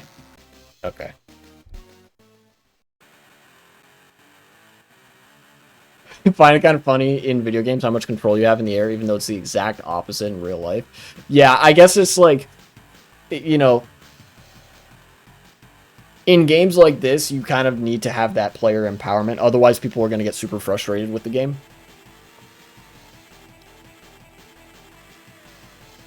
Like, but yeah, you have even more control in the air in this game than you do in Mario Kart. And in Mario Kart, you still have way more control in the air than you would in, like, you are actually driving, right? Like, either way. Flip and flop. Oh yeah, this is where you fucking flip forward and back a bunch of times. When I was a kid, one time I genuinely tried to air jump like you do in Super Smash Bros. That's funny.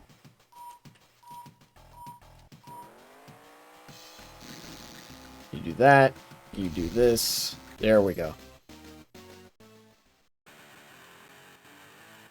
Alright, my cursor's on screen again. Flip to barrel. Okay.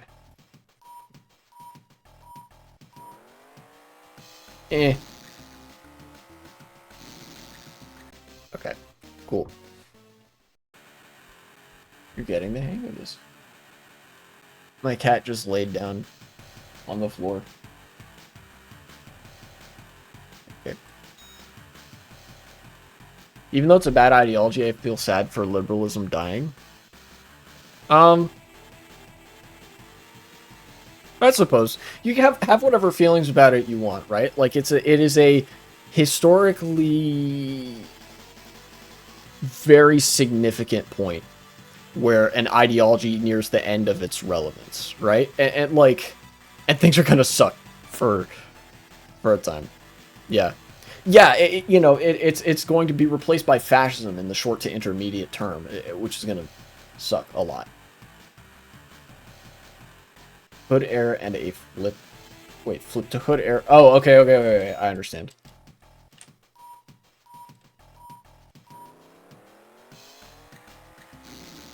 You do this, and then you do this. Okay.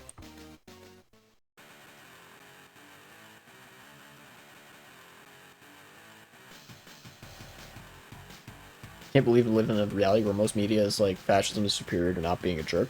It's not even so much that, like, you know, there is a lot of openly fascist media out there, but a lot of the well-established liberal media outlets did the groundwork for fascism simply by punching left way more than they punched right.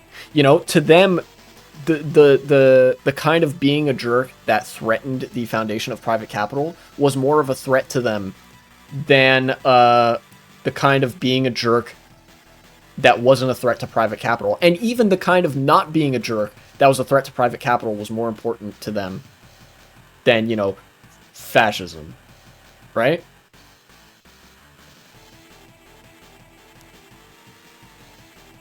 Only a matter of time before people tell me because I'm pacifist and you're not with me, you're against me. I mean, during the Iraq War, we already got a lot of that from the media. Certified moderate wing of fascism moment, I suppose. But no, yeah, it the way in which liberal media outlets laid the groundwork and sort of enabled fascism to advance was not necessarily by singing the praises of fascism directly, but rather by playing its threat level down, equivocating it to the existing status quo of liberalism, playing both sides of the narrative in that way, doing the whole 50-50 shtick, false equivocation, and also lambasting socialism as being, categorically more radical than fascism. Wonder how TV shows are going to be affected by this period of time, and movies. That is a very interesting question. Because it is true that political movements and political trends and, crises and whatnot do affect the kind of media that gets produced and the kind of, things that are popular to represent in media. I honestly think that Marvel, the media that's, the big blockbusters with no real... with no real acumen for making any complex commentary on the world. Gotron, you joke, but that is kind of what I'm getting at. The Marvels and cinema blockbusters with no real ideological critique or critical framework being applied are going to become fascist. They are going to resemble much more the triumph of the wills. They're going to glorify things like the state more so than they already have. A lot of those movies already glorify things like military service and the subservience to a greater good as represented by an authoritarian state, right? As disconnected from the body of the people and stuff. We're getting a Marvel movie where the Avengers fight immigrants? Not necessarily, not by name. But, you're going to see a lot of the fascist narratives. The narratives of hyper-stoicism, of not showing emotion, of masculinity being the pinnacle of human capability, of the glory of the state, and the sort of fight being against moral degeneracy in one way or another. What do you think will happen to women in media? I think as I've said before, social progressivism that is deeply entrenched in society is very, very difficult for fascism to uproot, right? So I think a lot of media outside of the zeitgeist of blockbusters and Marvel-esque movie production and show production, we're going to see an explosion of critical left-wing media. And we're going to see a lot more, reflection of a repressive existence in the real world. Media is very reflective of the current political climate, You can take a look through history, and this is true of every era in history. Scary and funny simultaneously. There's a real possibility that we get a fascist version of Gravity Falls. That's possible. That is possible, There have already been some attempts by the right-wing media apparatus to produce popular media and mass media. The problem is that they suck at it, so they fail horribly, All good media is more left-leaning than fascists want it to be. Because in order to be fascist, you have to be anti-art. Yeah, they really suck at media. And there's going to be a lot less liberal idealism in media going forward, I think. That's just me. It's possible that I'm wrong, but, it'll be interesting to see for sure. Expect a lot more grime, a lot more grit, a lot more repression being depicted. Media requires creativity and it's very left-leaning. Does that mean because media is left-wing is going to die? No, it will not. Left-wing media did not die in the era of Nazi Germany. It did not die in fascist Italy. It simply went maybe a little bit more underground to a degree. It will not die here. Disappear a little bit. It's maybe. It's possible that you see a little bit less of that in the like typical Hollywood production cycle, you know, because Hollywood, you know, is a representation of the capital class. Like the movie production companies, TV production companies that operate in Hollywood are, well, big companies. Media was affected by 9/11 attacks. Yeah, like that shit was fucking bad.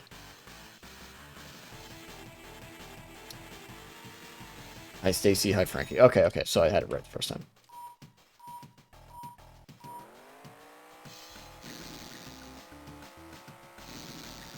There we go.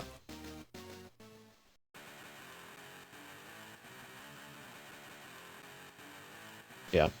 Again, you know, these are areas where like my knowledge falls short. Maybe that could be my next reading subject is the way that media changes with political climates. Yeah. And I don't want to sound like a resist lib about it because I despise those people. But the media of resistance is going to be a lot more prominent. You know? And again, not in the cringy, like, resist lib kind of way, but there's going to be a lot more overtly left-leaning, like, socialistic media about what fascism does both to the human spirit and to society at large and how it breaks everything. Are we going to have a Red Scare? We've already had a Red Scare. The effectiveness of Red Scare tactics have been waning increasingly and increasingly. There is no ammunition with which to really conduct a Red Scare.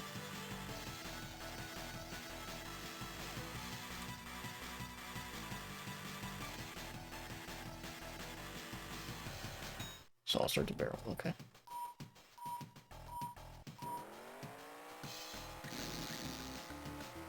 No, it didn't register.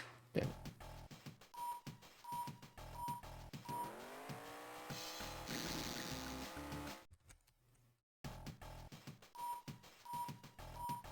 Movie where Hitler comes back from the dead. Is that the, like, look who's back?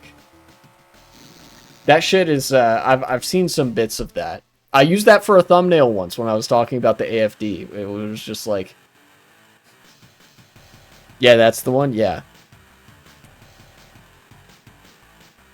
I have not seen that movie. Saucer to air. Okay, so they're just having me do every...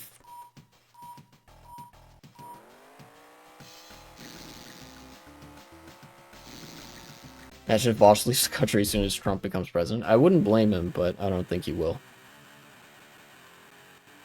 The premise of it is basically like, oh, Hitler came back because people wanted him back. In Germany, you know, they might not be wrong. You know? Saucer to flip.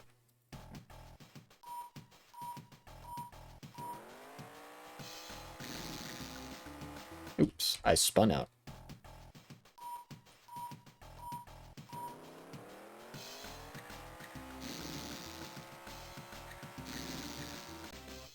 Imagine if we had a movie that tried to redeem Hitler. As in, like...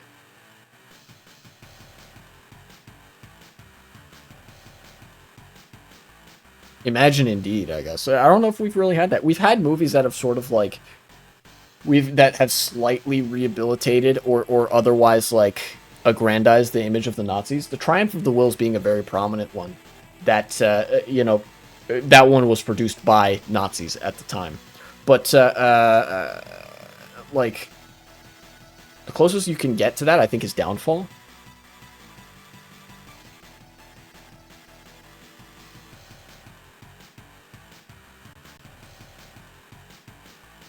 You'd like Napoleon, maybe something like that. Possibly.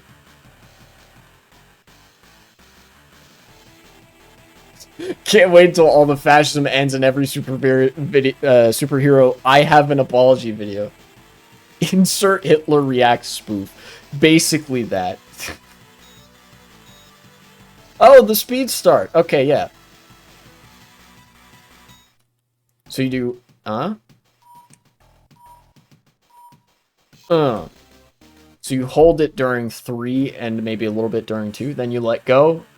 You wait for him to say go, and you press on go, and you go. Speed boost.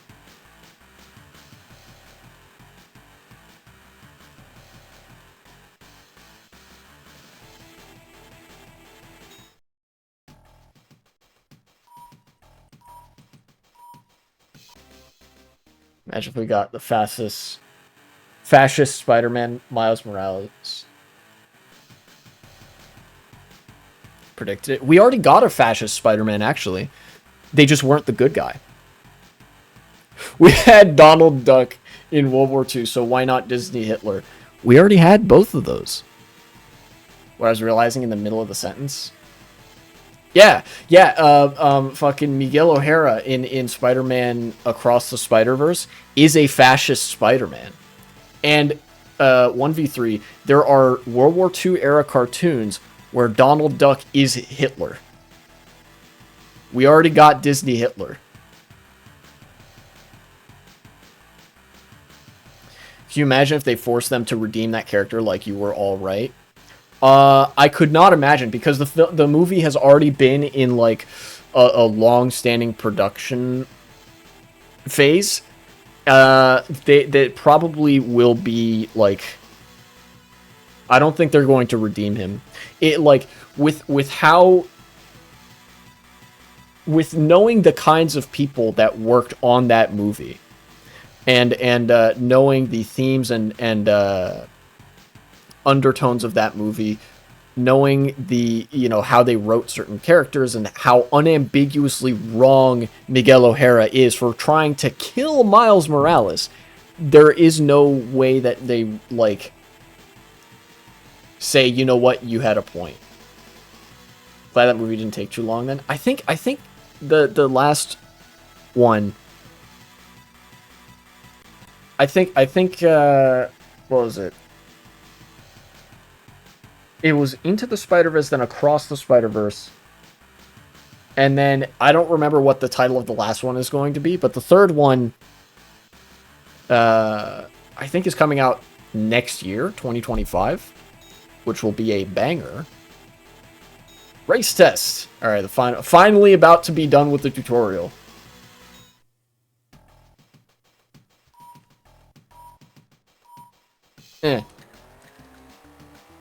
So I just have to race here.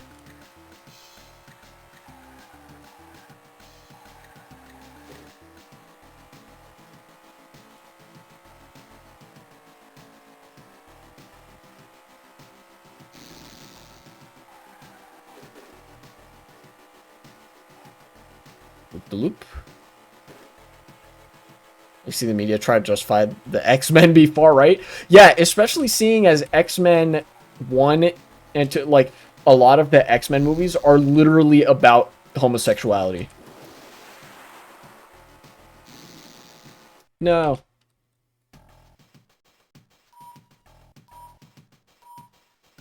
I mean, like, for first and foremost, obviously, Charles Xavier and fucking Magneto are gay as hell for each other, right? Like, I don't think anybody can realistically dispute that. But then also, that, like, the way the X-Men are talked about in their own universe on the news and by politicians, it is so clearly they're gay. Like, it's an allegory for being gay in modern America. And the way that, like, the gay moral panics and stuff were going.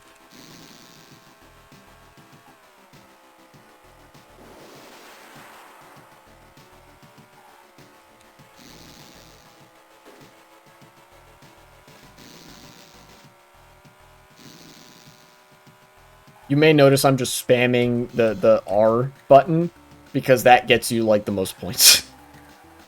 Like, it's the meta. want mutants to be above humans. I ain't gonna lie, Magneto kind of had a point when he said that, like, we can't fucking coexist with these people because they want all of us to die. I've seen videos of people saying Wolverine is bisexual. Is that true? Wolverine does have bisexual energy, I think, but there isn't anything other than, like, basically my, like, assessment of him. Like, I don't think there's really a... He was right in the end. Both timelines, mutants got exterminated. Yeah. I don't think there's any, like, in-universe relationship that, like, Wolverine has been confirmed to have had with, like... By the way, Stunt School's done. Yay. With another man. But yeah, there's no way he's, like, completely straight.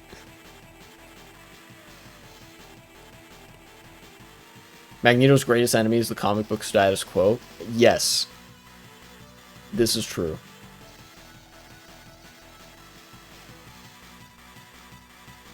And one of them, the human's phobia, backfired on them? Yeah. Alright. We finished Stunt School. That was all the tutorial. Now, we can actually play the game show, which is the, like, campaign mode.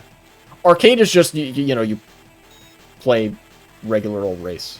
Test track? Oh, this is like time trial or something.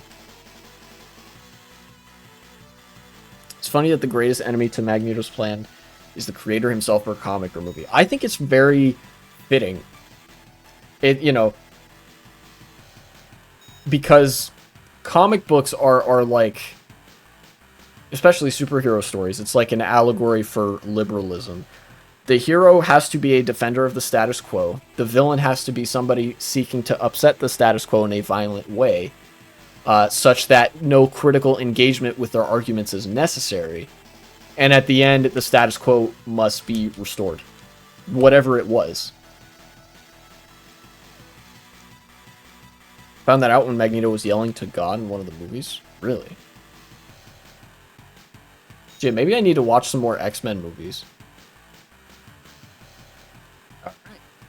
Score 300 points. Wow. So, now that we're in the campaign mode,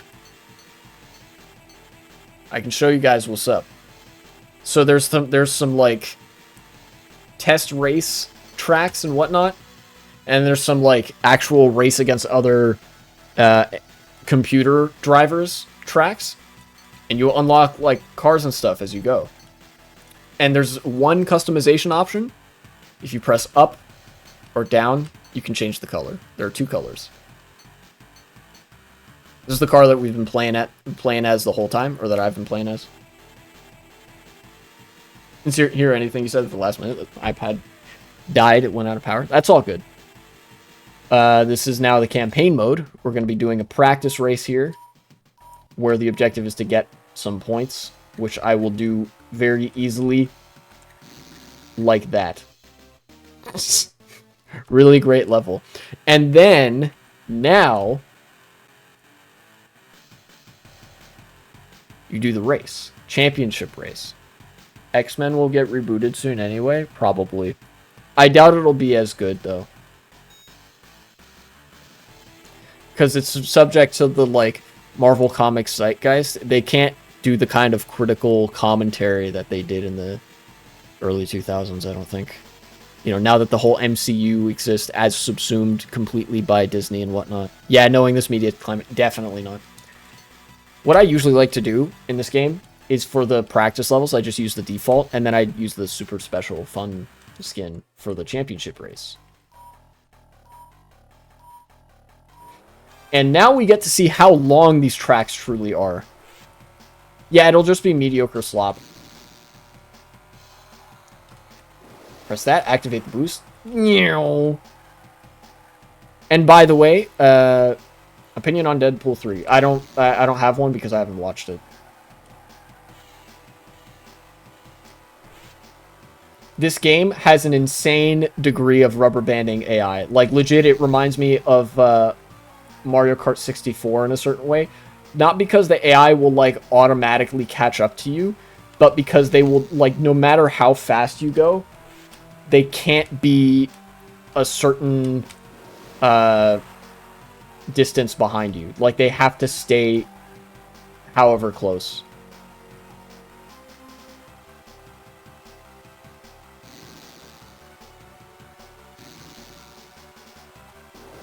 Activate the boost again. The only reason to activate the boost, really, is to make the race go faster for you. Like, it doesn't gain you any extra ground on the computer players.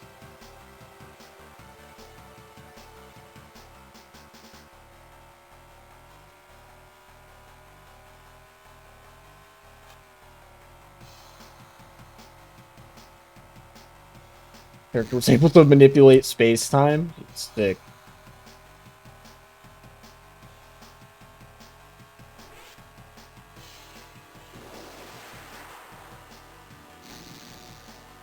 I'm lucky I didn't spin out there. Sometimes there's a glitch that happens where you'll try to do a stunt and it won't complete, but you also won't spin out. You just don't get the extra points. And I'm glad that happened right there, because it was clear that I did not have the leeway to be doing that.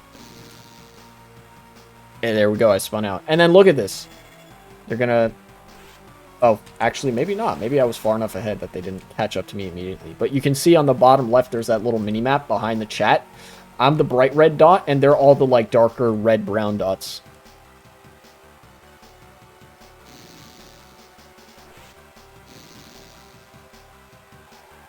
Not gonna age well. Okay.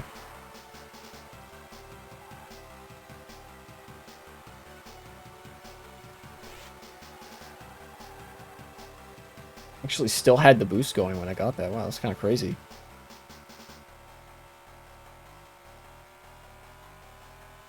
Good send-off for the Fox X-Men. That was only 2 laps, so it's like more than a minute per lap. This makes a lot of, like, the length of these tracks makes CTGP look like fucking chump change. The length of CTGP tracks was never really, like, the reason I never had as much an issue with the length of CTGP tracks as the amount of technical knowledge required to drive them is because I played this game as a kid. And because it's like, you know, I can tolerate a long track if it's pretty basic, but like fun to drive, you know? And even then, like, a long track, it's perfectly reasonable to just take that, and instead of it being 3 laps, just make it 2 laps. Like, you saw that each lap here took about a minute 20. If you made this 2 laps, that's 2 minutes 40. That's not, like, unreasonable for, like, a Mario Kart track length, you know? Just a little bit of, like, race car track design commentary. Like, you know, there are ways to work around a track being long that there really aren't for working around a track being, like, incredibly technical.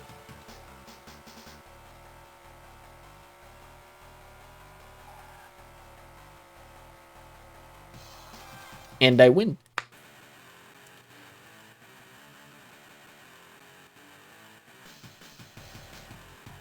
Power pipes. New car unlocked. Mostly just taking the piss out of the MCU. I can appreciate that. These two... Now we get a different track. One of the interesting things about this game is that you can see here there's a faint outline of the next track behind the mini-map of the first track, of each track. And that's because they both operate off of the same model.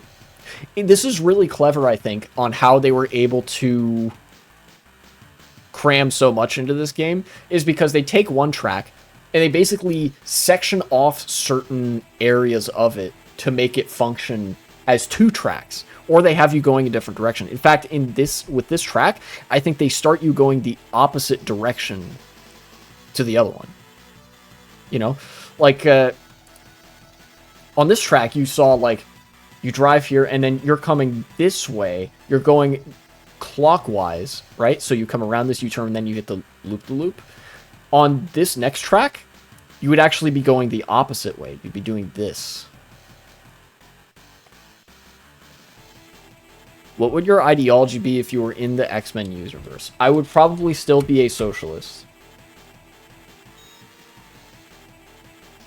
I like, unironically, I might be more aligned with Magneto than I would be with Charles Xavier, because Charles Xavier is a liberal and thus is a defender of the system that represses him and his mutant comrades. You know? Either that or I'd be hanging out with Wolverine. Only got 40 seconds. Now we get the power pipes, which comes in blue and green.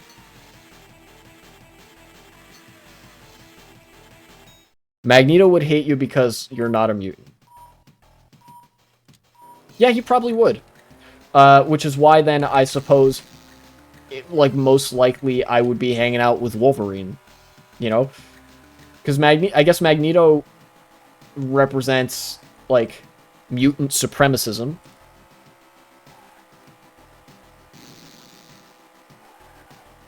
And then Charles Xavier represents status quo. Let's all get along. But then, like, yeah. It's fucking dumb, really. Magneto is like Malcolm X. Xavier is more like Dr. King. I don't think Professor Xavier is like Dr. King.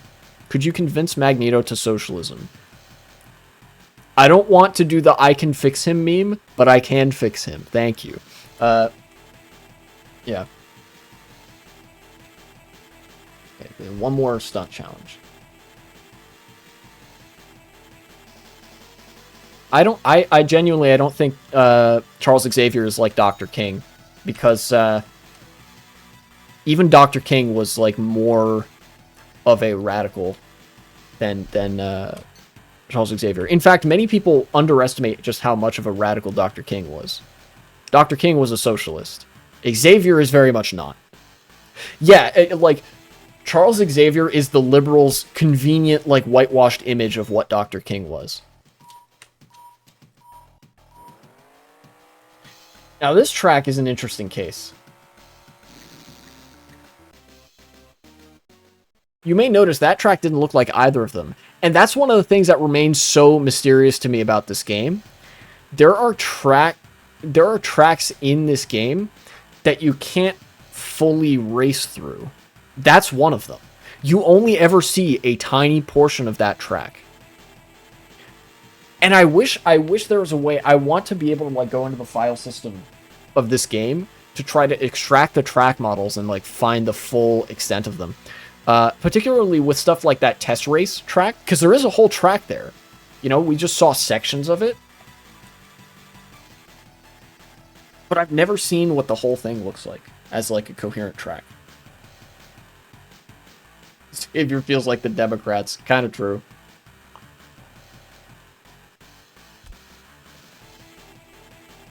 Interesting dynamic is, how do you stop the children mutants from accidentally hurting people thing? What do you mean, how do you stop them from accidentally hurting people? Like, it's pretty basic, right? You teach them, like, basic self-control? Or when they're discovering their powers? Yeah. The stakes are higher, but ultimately it's like, how do you stop your kid from biting people? Tell them not to bite people. You guys ever had that experience where, like, you know, there's a bunch of kids running around and they're, like, kicking and screaming, whatever. Like, you have to teach kids not to do that. That's already a natural part of growing up. Cyclops kind of school in half by accident when his power is activated. Yeah, well, even in that case, you know, that's kind of asked and answered, right? Scott has those special sunglasses that he wears. And then, like, there you go, problem solved. Then all he has to do is take off the sunglasses to shoot lasers. You're the best contestant win.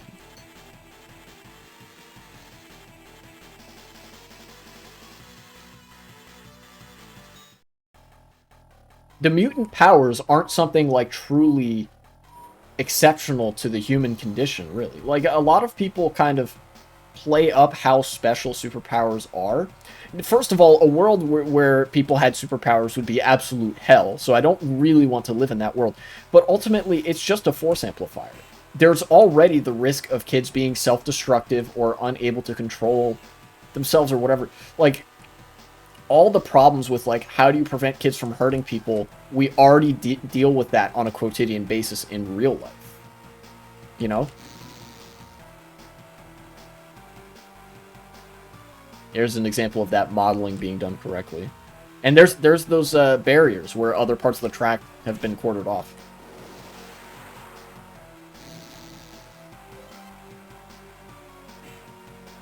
Did you see the X-Men show? They made Captain America racist to mutants. I did not see that. I have not seen the X-Men, like,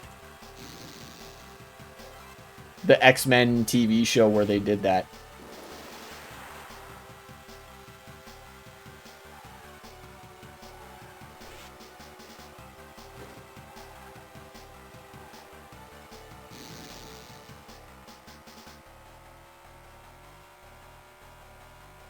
Is that, like, that was a real thing? That's kind of crazy, I'm not gonna lie.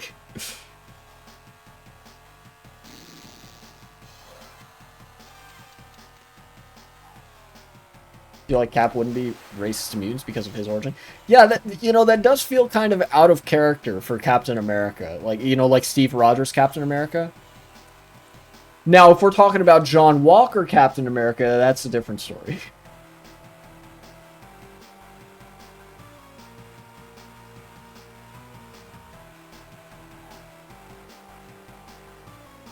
The Sokovia Accords happened and the X-Men were involved. I cannot actually imagine. Actually, no, I could imagine it being a whole lot more one-sided in favor of Captain America's side. Because Captain America was like, you know, actually, maybe I don't want the Avengers to be part of it, like the UN, or like, you know, the UN Security Council, remember, consists of the United States, Russia, China, France, and like fucking... Who else? It's like Saudi Arabia or some shit. It's like, it is a truly fucked up morass of geopolitical bad actors. And of course, every country in geopolitics is a bad actor to varying extents. You know?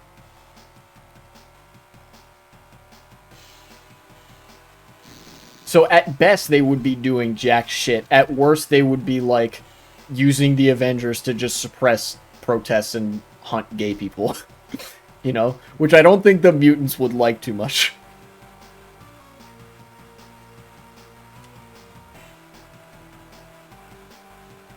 Thought Iron Man was right when I was younger before I understood politics. Yeah. Yeah, they kind of had to manufacture a lot of debate there. And even then, the political debate that existed for Captain America Civil War, like in the movie, was very... It was like the liberal myth of apolitical politics, right?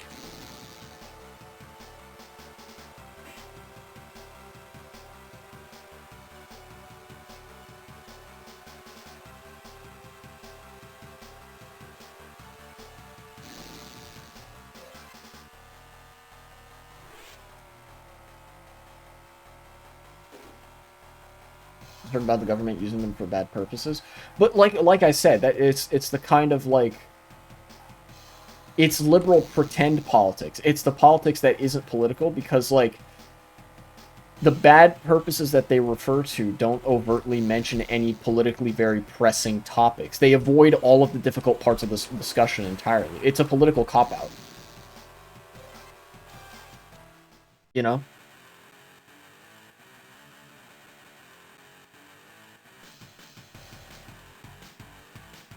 Hey, Roger Dodger. Okay. Now we've got the spider theme track. There are 6 chapters to this game.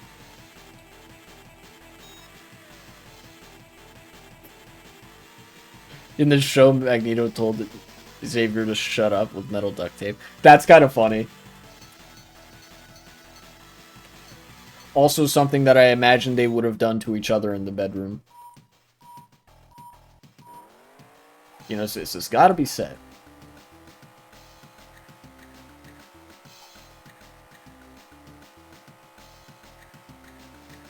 I assume this is just to get to the end level. There's no points counter.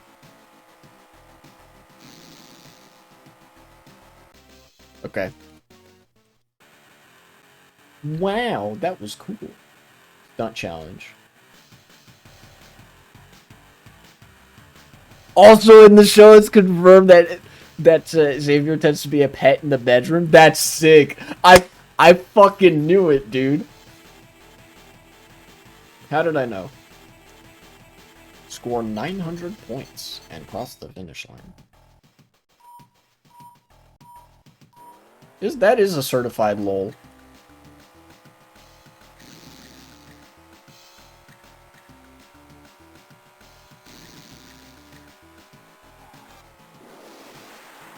Give me that boost. I've already scored that 900.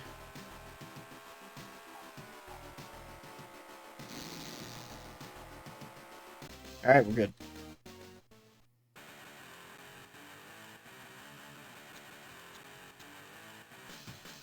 Look at that bit crunched ass trophy there. You know, initially I thought that this was like the skull of something. You know, like I thought these were eyes, like eye holes, and that these were like antlers. And this was like some fucking moose or whatever. But no, this is a like a cup, and then that's a spider. When I was young, I was like, what is this? Like, why is this on the Spider Land cup? But that's a spider, so it makes sense. I honestly don't want X-Men movie coming out in the next years until fascism is over. I know that's not true. Wait, no, that's the one I already did. This one. Yeah. Okay, the best contestant win.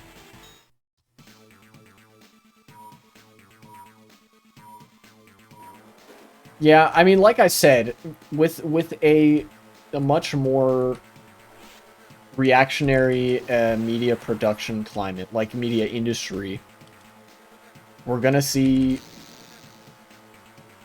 the Marvel zeitgeist be much more fascist aligned because, like, it's that dynamic of the defenders of the status quo, right? That's what superhero stories are at a fundamental level, right? That's mostly all that they're capable of being.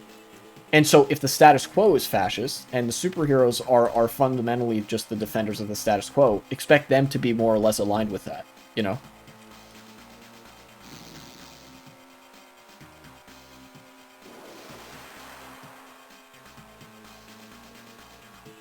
I missed the power-up.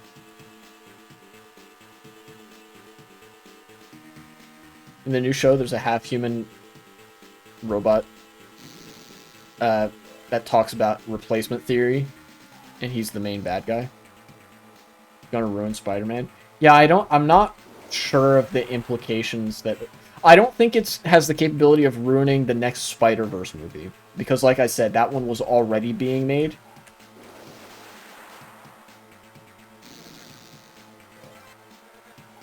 But this is why I already very sparingly interact with superhero media, and that's why. It's because it was already kind of like that, you know? You got to remember that the transition from liberalism to fascism as the status quo is not as meaningful as we might think it is. It's not as different, you know? Not at a fundamental level, anyways. Capital is still driving the train. And thus, so is reactionism. Oh, we're talking about MCU Spider-Man. Yeah, I could see that. MCU Spider-Man already pretty boring, TBH. Not really anywhere they can go with it. I'm interested to see what they do with a now, like, with Spider-Man now that, like, everybody doesn't know who he is. I really want them to stick with that. I don't want it to be some kind of cop-out where they're trying to revert things to that previous status quo of Spider-Man, you know, being known by his friends and, like, you know what I mean?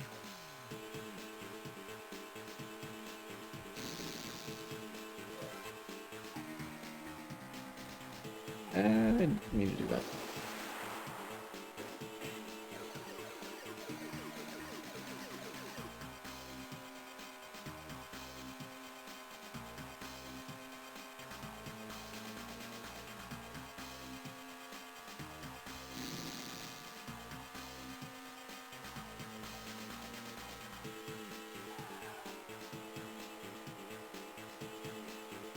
And Spider-Man's like first appearance in the MCU was against the government. No, it was the opposite. His Spider-Man's first appearance in the MCU was on Tony's side in the Civil War conflict. They were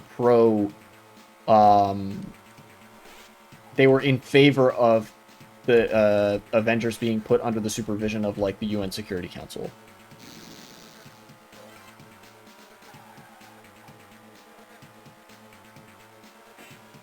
No, look, it's all right.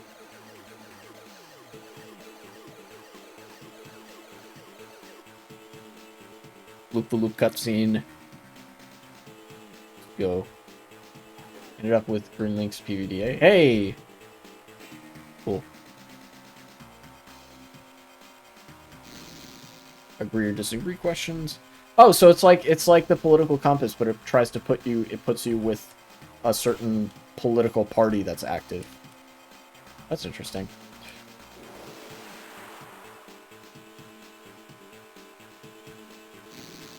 Look at all that slowdown. You guys see that? That's another thing about this game. You can really tell that it's pushing the limits of the hardware because of how much it slows down at certain points.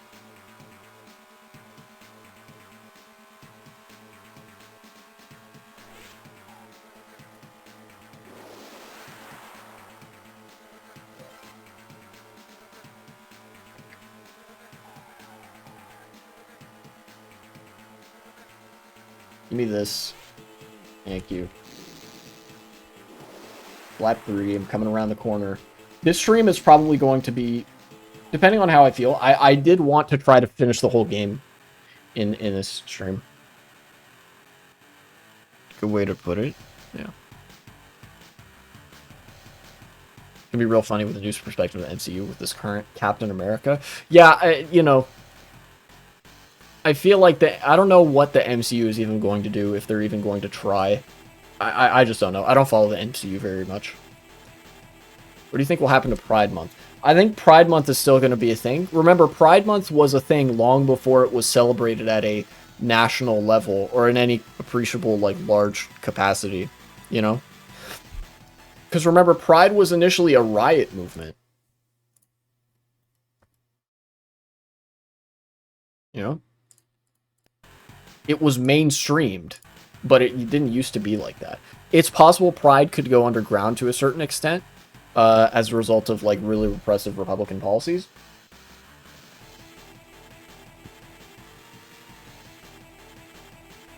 TV shows about cops being racist a little bit. Yeah, I don't know. I don't know what happens there. And I also don't really know what's going to happen to Pride Month fully. I don't think it's going to be as normalized as it used to be, for sure. Like, Republicans, you know, in accordance with their platform, they are going to try their damnedest to make sure that Pride Month isn't, like, a thing. Or they're going to pursue an anti-queer agenda, right? Like, that's their thing. Anyways. What do you think would survive 1 year? I think Pride Month will survive a year. Like I said, that's one of those things that's entrenched beyond the institutional level. Probably get red states banning pride flags and shit. I wouldn't put that out of the question, yeah. Check this out. These are the two, like, Spider Alley, whatever. Yeah, Spider Alley. Okay, there it is. Tracks. This one is just straight up bigger than this one. It's one of, I think, only a couple tracks that's like that. You know?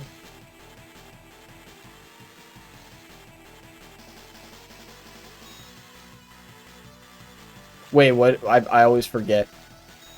What is this one? Successfully perform 1 L barrel before you reach the finish line. Great, thank you. Let me just take my gigantic ass pickup truck to do 1 L barrel.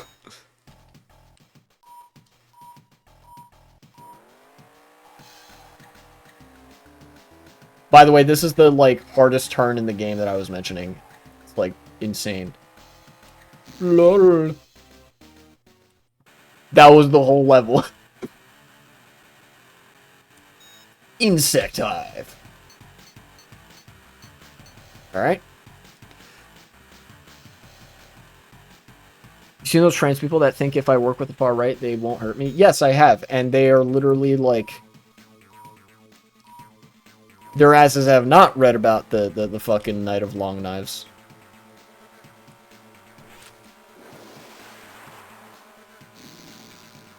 No, I spun out. What do you think will be the most overtly repressive thing to happen in the next 12 months? I'm not Nostradamus, I don't know.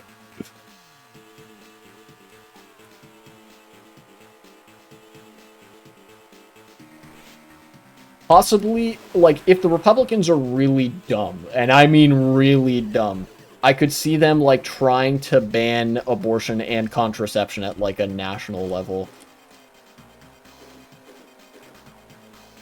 But they'd have to be dumber than the Democrats to do that, and I don't think they clear that bar. I'll be real.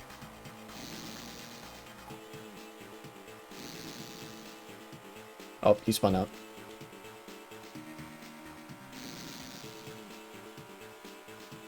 Give me this, thank you.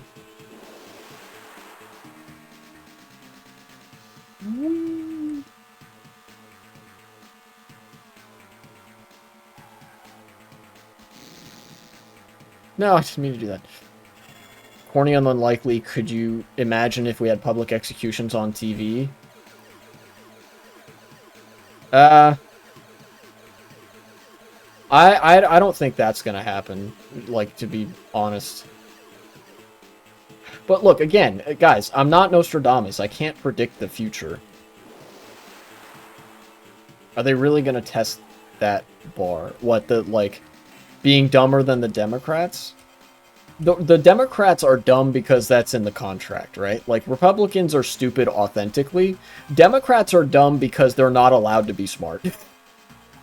If the Democrats are too smart, they win too consistently, and maybe some, like, wedge ground gets pushed against the capital class. It's in the job description. Like, they're literally not allowed. So, no, Republicans aren't going to clear that bar.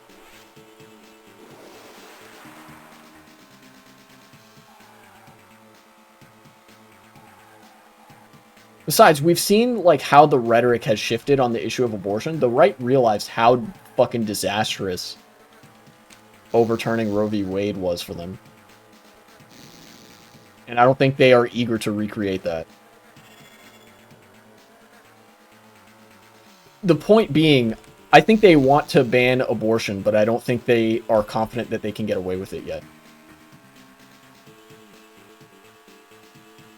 Actually did try a federal abortion ban. Well, for one, if they did so immediately, like, their entire...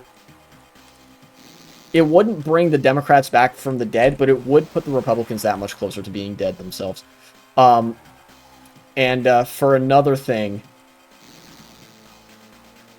they probably wouldn't try it unless there was a favorable policy environment for them to potentially get away with it. Like, legitimately, that's really all I can offer on the subject. Because once again, like, I know it's fun to ask for predictions and speculation, but I'm not Nostradamus. I can't see the future.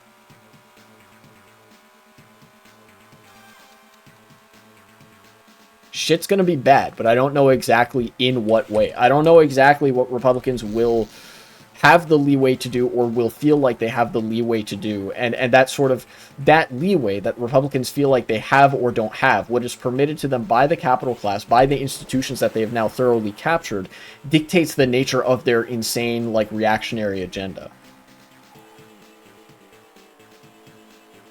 Understand that, like, all this bad stuff that you are pitching to me as like potentialities of the next year, Republicans want to do all of that, but they might not be able to. Can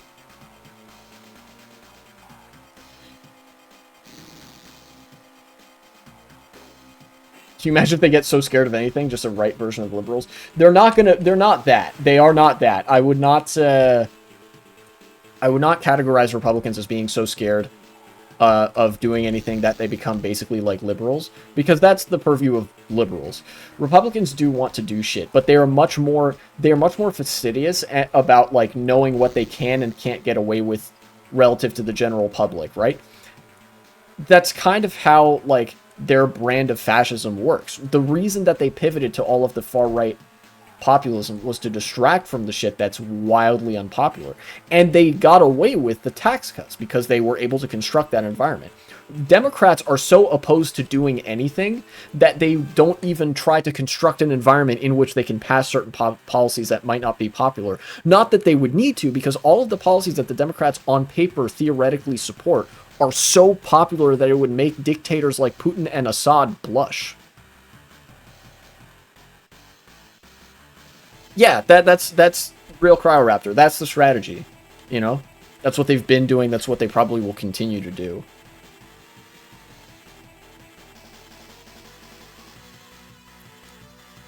Try to make anti-abortion media. They've already, like, they're going to use the media pipeline that they have.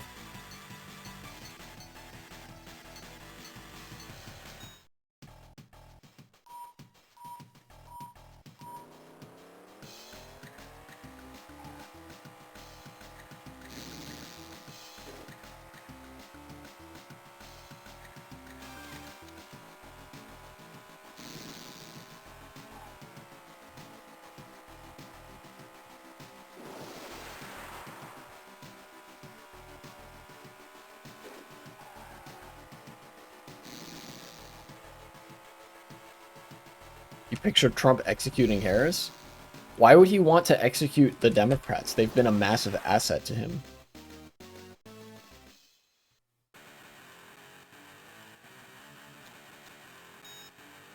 Ah, championship race.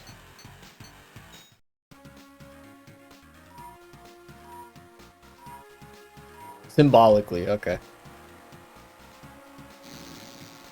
When he said he could kill somebody on 5th Avenue, he was actually talking about Kamala Harris. A little known fact.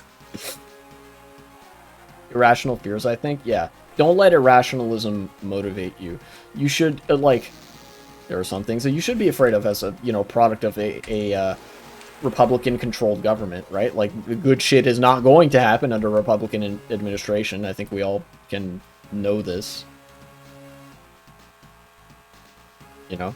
But don't let that paralyze you and stop you from living. Don't let that make your fears, like, run away with you. If that makes sense.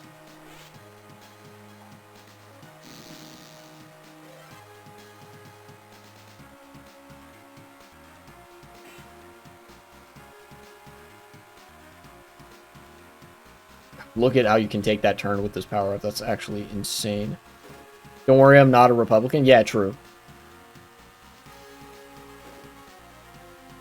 I've also seen a lot of liberals being so in denial about, number one, the results of the 2024 election, and number two, the mistakes of liberals in that election cycle, that they've started resorting to Trump-esque conspiracism about how the election was stolen and stuff. It is very funny. You know, people talk about Schadenfreude. I derive great Schadenfreude from liberals panicking in that way because they didn't listen to the left and now they're like reaping. I mean, of course, the Schadenfreude is like relative and short-lived, right? Because we're all gonna suffer for this.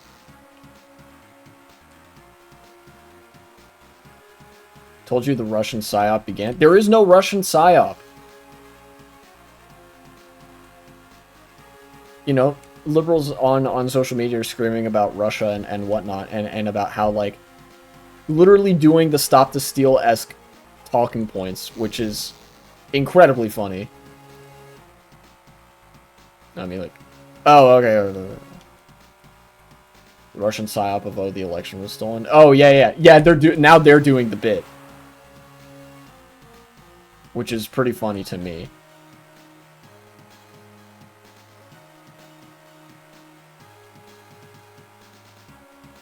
It's funny that liberals are becoming far right too. Yeah, that's how liberalism works. Liberalism doesn't just give rise to fascism in times of crisis. It literally becomes fascism because of its inability to critique itself and its retreat further and further into reactionism in the face of institutional, like, crisis. You know? Like the conspiracism, the increasing inability to think critically as the contradictions of a liberal system become more and more prominent in the face of liberals being completely blind to them. Like, as time goes on, the liberal perception of reality is going to become more and more dissonant from what reality actually is at a systemic level. Because keep in mind, as systems decay and decay more and more, as alienation persists, as repression increases, as basically... as every critique that Marx had about capitalism is sort of like more or less applied in the real world, it grows further and further to what, from what the liberal narrative about the state, statecraft, and capitalism and liberalism is, right? Like, that gap is going to grow wider and wider, and liberals are never going to be able to make up the difference. So they're going to stop being liberals, either to become fascists or to become socialists. You know?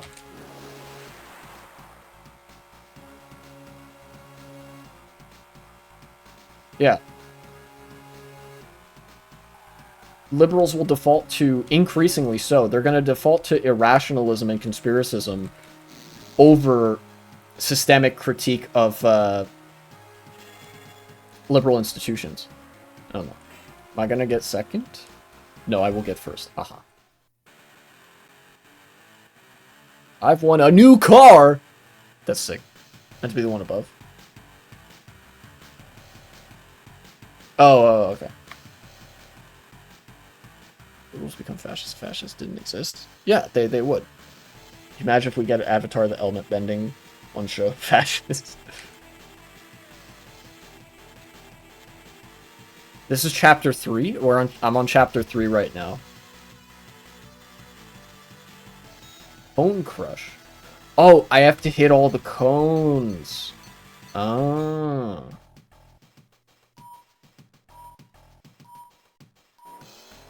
Fascist Avatar? Yeah, it wouldn't be great.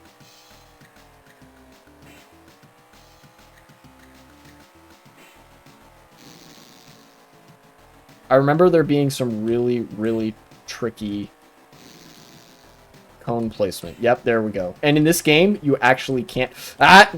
You almost got me. Okay. You being the game. You actually can't back up in this game.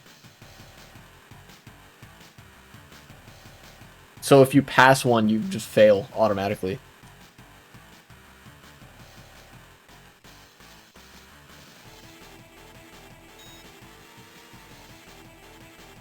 Or 900 points. Wow.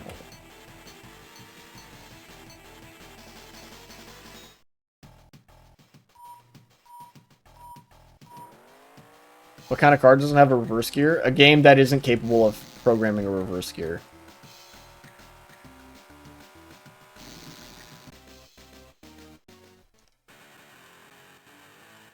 Speaking of bad cars, what is America gonna do when they run out of oil? Fucking die, probably.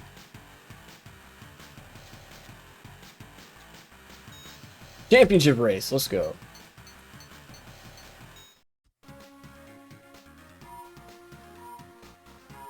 Yet another chapter in the tracks that are just bigger than the other ones.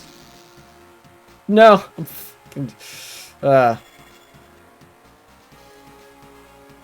Somebody up there has the repulsor and I don't want any part of it.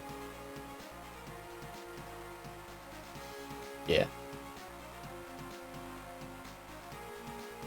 I don't think oil running out is even a worthwhile conversation. We've got enough for centuries yet. Don't count on that.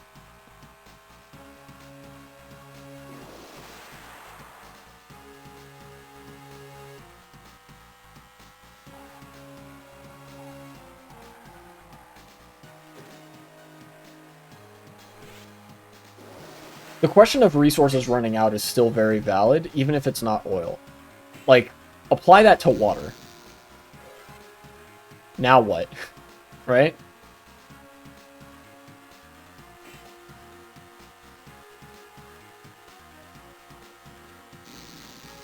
Got more pertinent reasons to GTFO of oil? Theoretically, yes, but the Republicans really want to double down on fossil fuels. People are like, there's water everywhere, despite it not being drinking water. Yeah. And because of the climate crisis, it's going to be a lot harder to get potable drinking water, you know? Florida will drown while California dies of dehydration. Yeah, probably.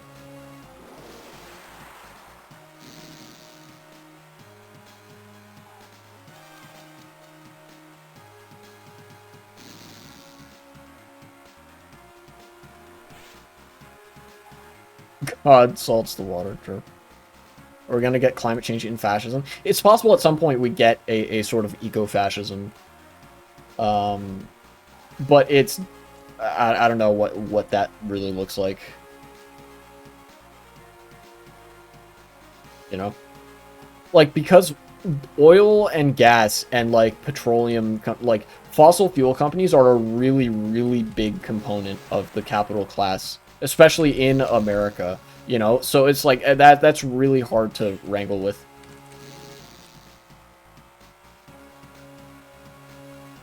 You know? Whether they acknowledge climate change is even real is doubtful.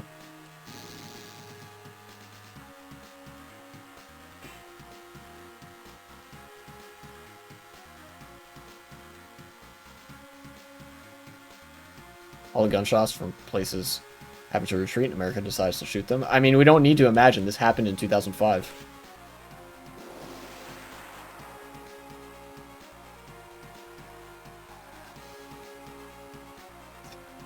Yeah, real Cryoraptor, just another one of the contradictions of religious ideology.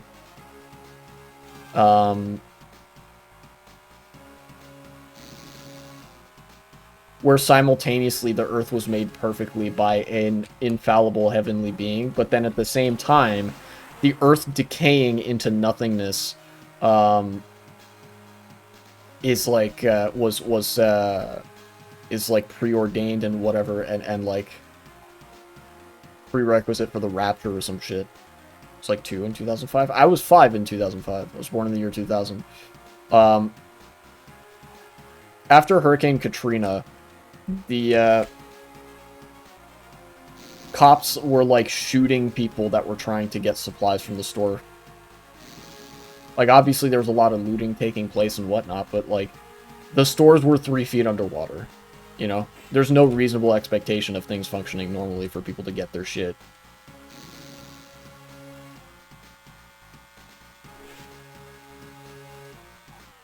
Would it be correct to say that New Orleans never recovered from Katrina? Yes, it would be correct to say that. There are parts of New Orleans that were destroyed and then never rebuilt as a result of Hurricane Katrina.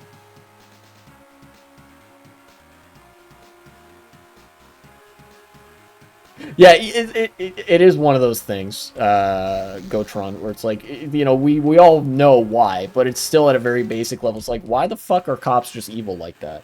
You know?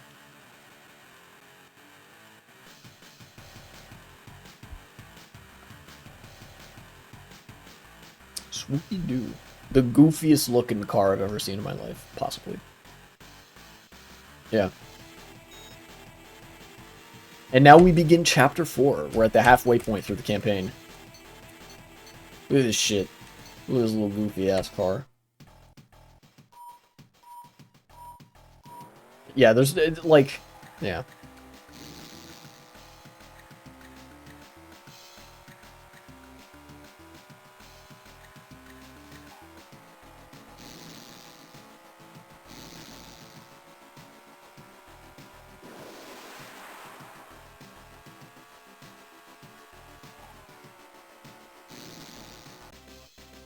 Okay, there we go. I remembered midway through what level that was supposed to be. Even though Trump won the country, but you still blame climate change on the Democrats despite them being dead. Or watch Has Been a Hotel. I have not watched Has Been a Hotel, and yes, also, any Republicans that acknowledge climate change exists will inevitably blame it on the Democrats.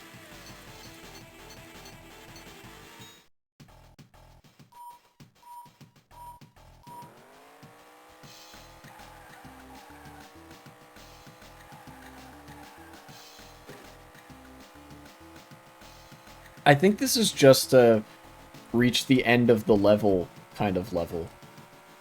You know, just drive and get there before the timer runs out or something.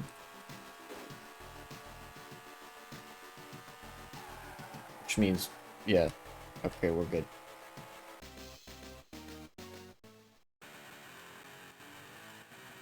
Wow, nice drive. Jungle snake pit. I hate snakes. Just like Indiana Jones.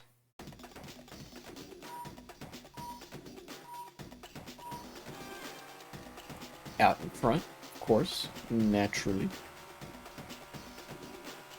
This is, this track doesn't look huge, but it is very long.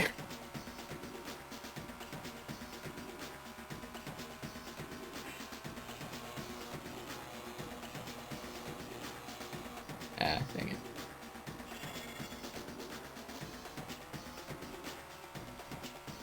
I think Trump at one point did acknowledge climate change. Now he's just like, it's a hoax, hysteria, whatever. I'm sure he did at one point, but that's because Trump says any and everything. Like, Trump will say anything, so as a result, he has said everything. You know? His like, real position is that he doesn't care, and also probably thinks that it's a hoax.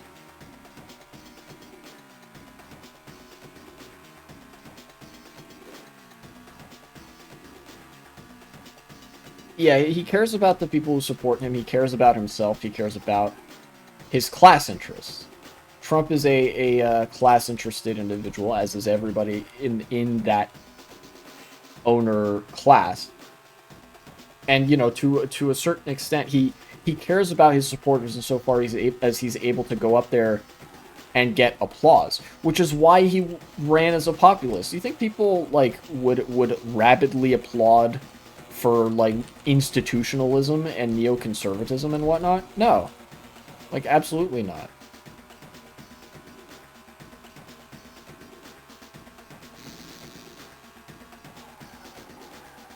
Professional liar. Yeah.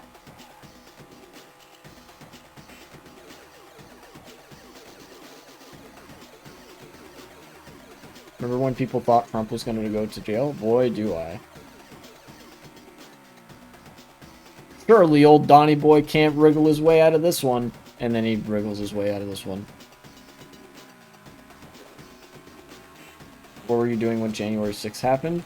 Back in 2021, I actually was just kind of chilling in my room, I guess. I don't remember what I was doing, because what happened was I saw a live stream of one of the creators that I followed at the time covering January 6th, the like riots at the Capitol.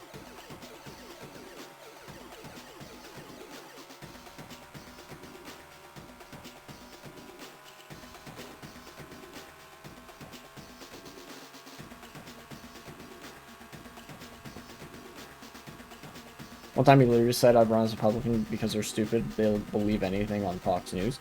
Yeah, you know, sure, like, certainly liberal voters are more discerning and whatnot, but I think a critical part of it was that, like, the media apparatus exists for Republicans. It really doesn't for Democrats in a certain way, because Democrats haven't put in any of the effort necessary to construct it. Only realized January 6th happened a couple years after. Yeah, because nothing fucking happened afterwards. You know, the Democrats didn't arrest anybody, basically. Or like, the Democrats didn't start any, like, investigations in a meaningful sense, you know? They just kind of let it be a thing. They campaigned on it, sure, but, like, they didn't ever actually do anything about it. Like, oh my god, January 6th was bad and also a threat to our democracy.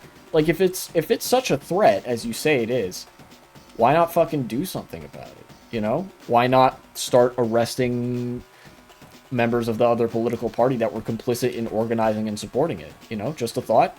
But no, you know, one thing that we learned from the Democrats recently is they never believed any of the rhetoric that they employed about January 6th or the Republicans or Trump being a threat to democracy. They were all lying to us. Even if the things that they said were true, they were lying because they themselves did not believe them.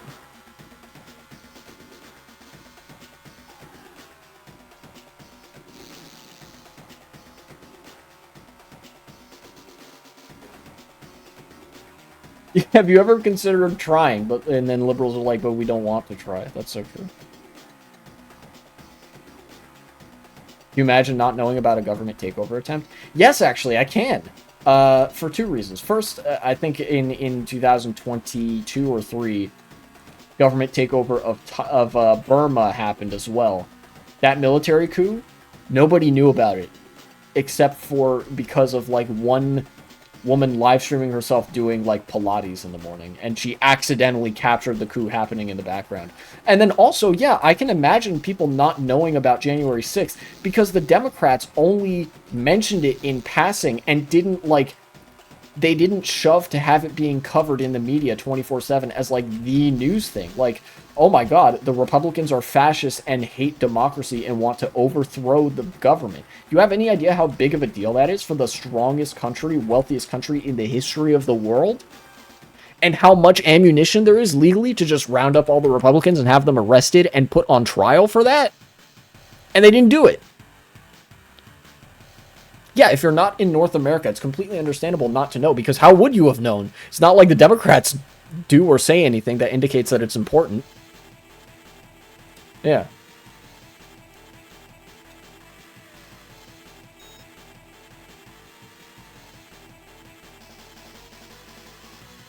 I remember the 2021 withdrawal from Afghanistan and the subsequent Taliban takeover. I think I remember that too. Ah, this car.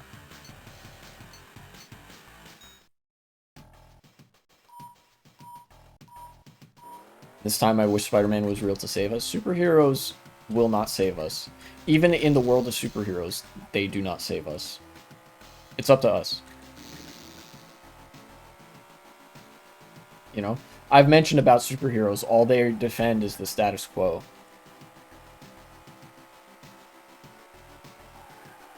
Spider-Man is probably the closest thing to a real do-gooder that any superhero has ever been, right?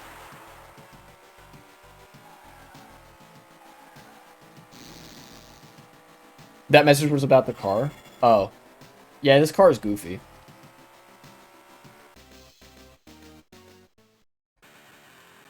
Very goofy-ass vehicle.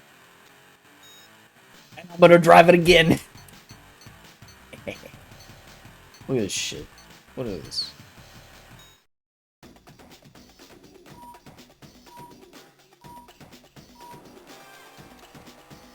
But, like, legitimately, Spider-Man is... The reason I like Spider-Man is because he's one of the only superheroes that I've ever seen make an effort to try to rehabilitate the people that he fights, the villains. And it's one of the only, like, superhero series where I've ever seen any of the villains have realistic and, like, sympathetic motivations for any of the things that they do beyond just weird evil, right? Like, with like a lot of them suffer from financial issues, from being indebted to like all sorts of sketchy people, and like or having health problems that they can't get resolved because healthcare is fucking expensive and whatever.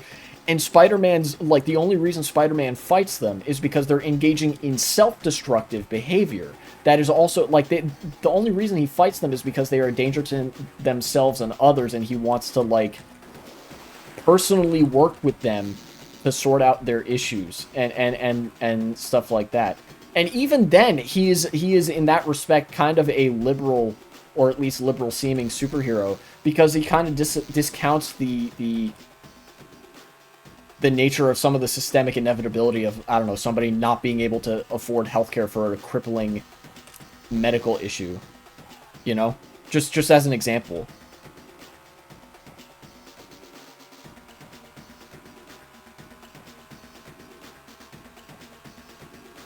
Bet you dollars to donuts, no matter where, rich people will have abortions. Oh yeah, 100% they will.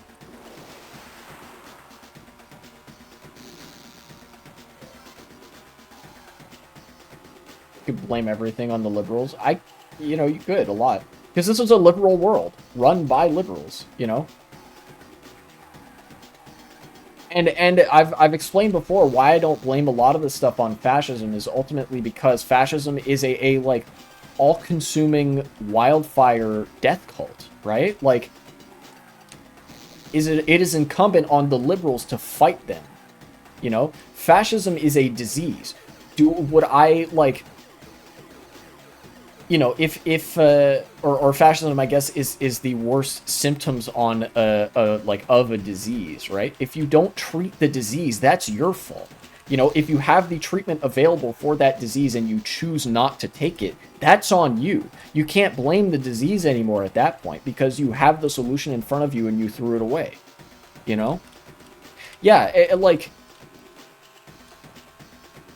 fascism, it might not even be the best idea to use cancer to compare it to, because fascism is something for which we have a cure, right? Like, we haven't cured cancer yet. In that case, it's like, fuck, you know, you kind of have to blame the cancer, you know? Or at the very least, the circumstances which produced it. Because, like, what do? You can't exactly cure cancer yet. We don't really have that.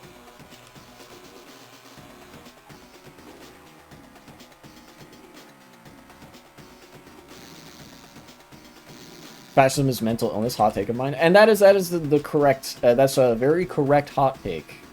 You know, fascism is mental illness, and liberalism is the alienation which produced it.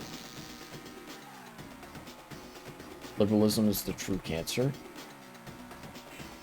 Possibly. Like, fascism is obviously worse than liberalism. You know what? Here's a good example. Here's a great example that I just thought, you know, since we're on the issue of, like, using diseases to make analogies with ideology. Liberalism is very much like HIV/AIDS. It is, you know, it immunocompromises an entire country or an entire population, an entire system, sociologically speaking, right? And then fascism is the one little cold that comes by when you are already immunocompromised, right? The only reason that fascism is able to take over a country, the only reason that fascism is able to kill the patient is because the AIDS, liberalism, has already hollowed out that patient's immune system before that. I've actually made that comparison before. Yeah, and I think it's a really apt comparison. You know, there are treatments for HIV/AIDS. In fact, I think there's even a cure for HIV. But if you don't take that cure, if you ignore it entirely, you throw it in the trash, then, like, of course you're eventually going to die as a result of any little tiny quotidian sickness, because your immune system has been completely compromised and, like, has nothing with which to defend itself.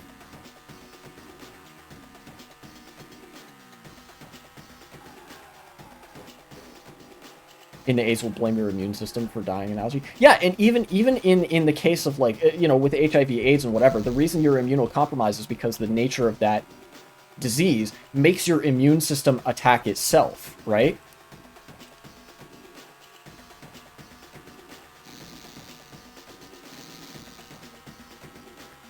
I don't want to get too deep into that, but really I think at a, like, a very simple encapsulatory level, it is apt to say that liberalism is like an immunocompromising disease that makes way for fascism, which could otherwise be easily cured, but is debilitating when liberalism has already laid the ground for it.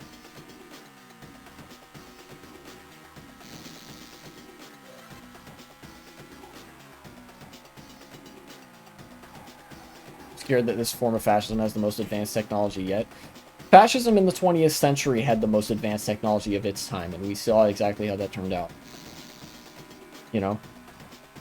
Everybody has the right to be worried about this, right? It's fascism. Good things aren't exactly known for happening under fascism.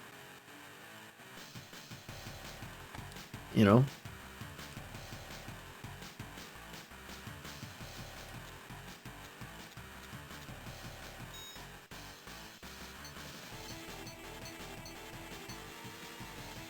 The boogeyman that's real. The governor. Literally the Batmobile. Driving the Batmobile.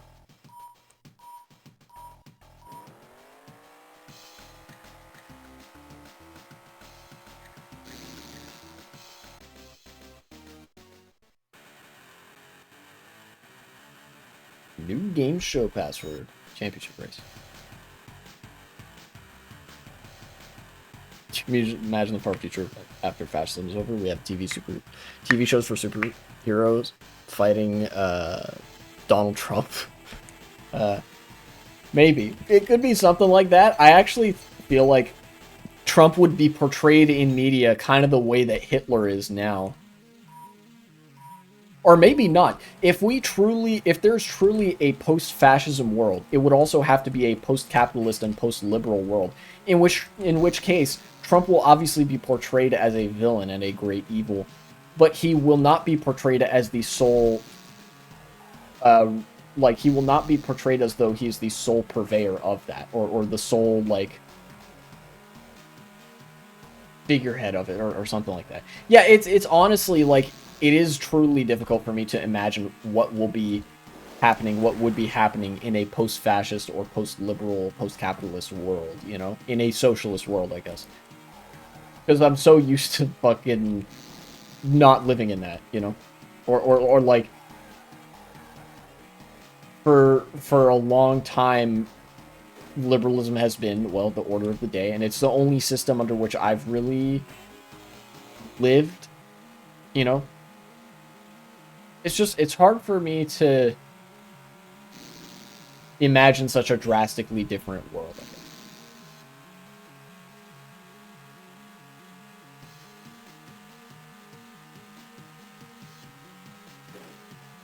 What's your opinion on Hydra? I think that they copped out on Hydra hard.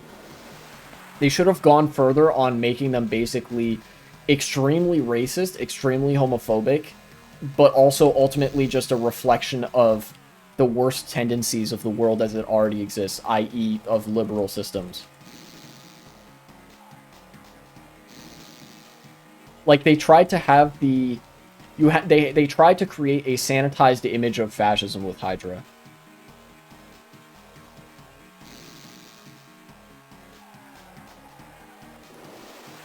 What would you do if you couldn't die from age?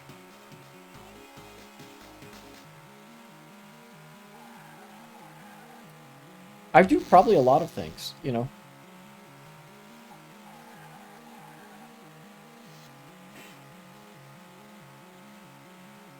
I feel like I'd be a lot less afraid if I couldn't die from old age. It's hard for me to explain exactly why, but yeah.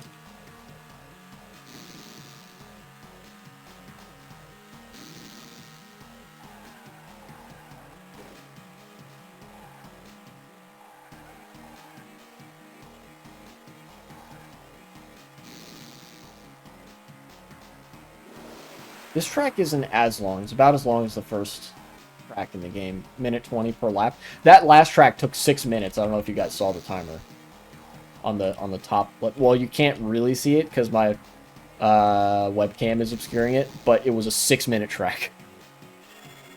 It's not to say you couldn't die of heart disease or something. Oh, yeah, for sure. But I would feel like I had a lot more time to do all the things that I wanted to do with my life. That makes sense. Yeah, just like age is off the table.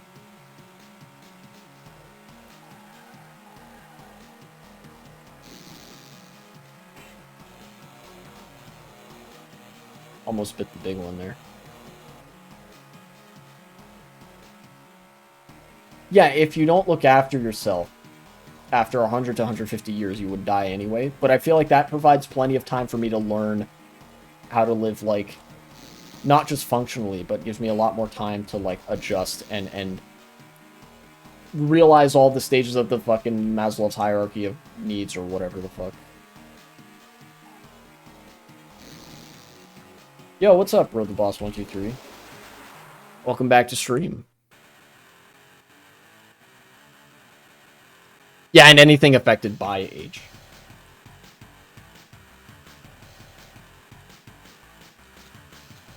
Yeah. Dude, I feel like if you do that, if we get that, your body and mind of a 20-something-year-old, but, for a hell of a long time, you just, eventually you just fucking become Dr. Manhattan or some shit.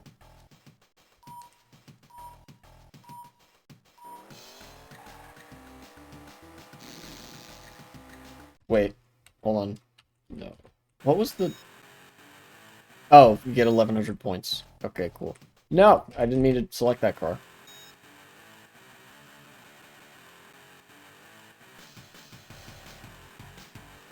Whoever your cure for age, it would be locked away, or only the rich...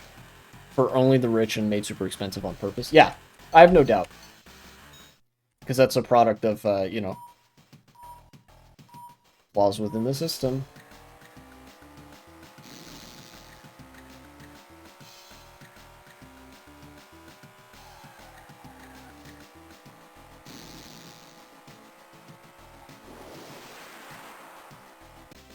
Yay. I don't think we'll ever cure age the same way. We'll never create a car that will run for infinity, just because it'll just slow it down considerably. Oh yeah, for sure.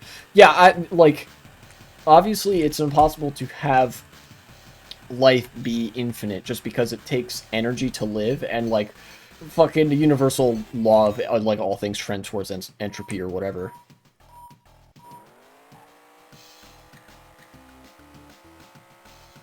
Is this another score a bunch of points thing?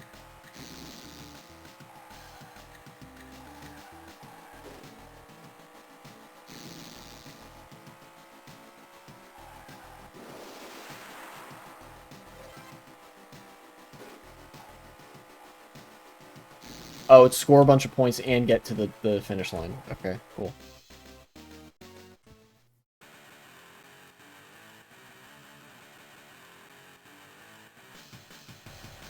Wonder, since entropy exists, how did that energy started? That's a question again beyond what I usually talk about, but like, as far as I understand it, the working theory of how the universe like grew and expanded, and you know, the Big Bang and whatnot, is that all of the energy in the universe already existed. It's just how, it's just what form it exists in and how dissipated it is. Like, prior to the Big Bang, everything was all equally densely packed in infinite density in a like single point that was simultaneously nowhere and everywhere, like a fucking weird ass miasma of contradictions. And then like it just started expanding. Everything will become the void. Yeah, like heat death of the universe kind of shit. The universe is going to keep expanding until energy is completely evenly distributed, such that it will be completely still again. And then time will like have no meaning or whatever. Yeah, it like all energy in the universe is completely constant. The amount of energy in the universe never changes. It's impossible to create or destroy energy, right? It just changes forms.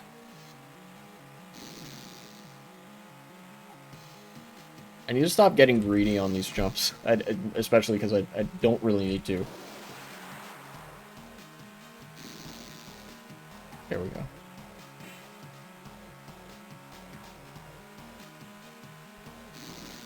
Yeah, universe inflation, parentheses, not the kink.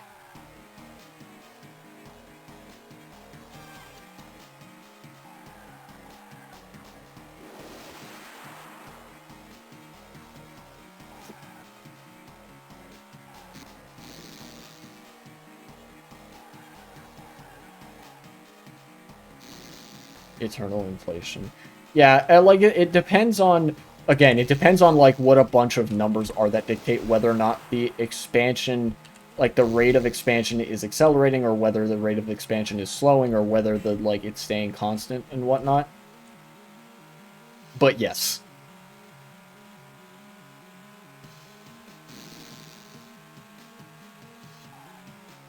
Fitting that we're talking about this on the space level in the game.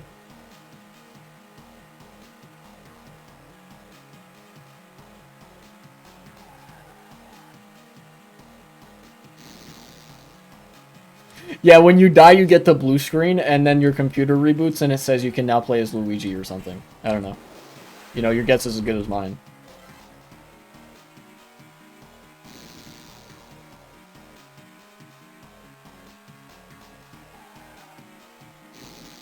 Yeah. Yeah, it's like we kind of just don't know enough about it to say, like, oh, is it gonna, like, definitively, is it gonna continue expanding, or does it contract at some point?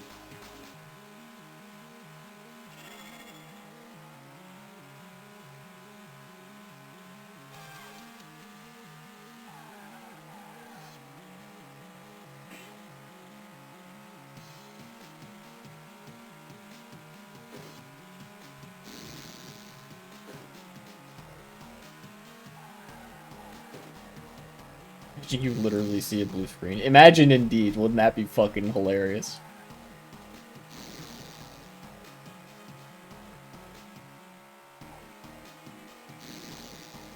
There's gonna be a big U-turn coming up, and once I get past that, I think I'll be good to use the boost. This one right here. Go.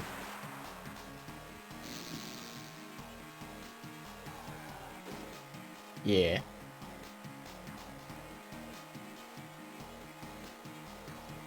Yeah, this shit, like, the heat death of the universe happens, like, trillions of years into the future, or whatever the fuck. Like, we do not need to be thinking about this right now.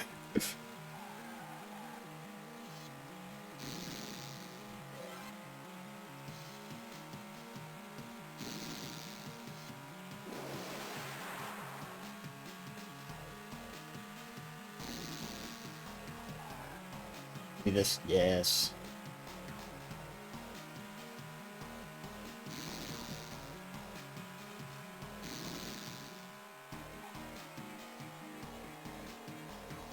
Okay, I finish.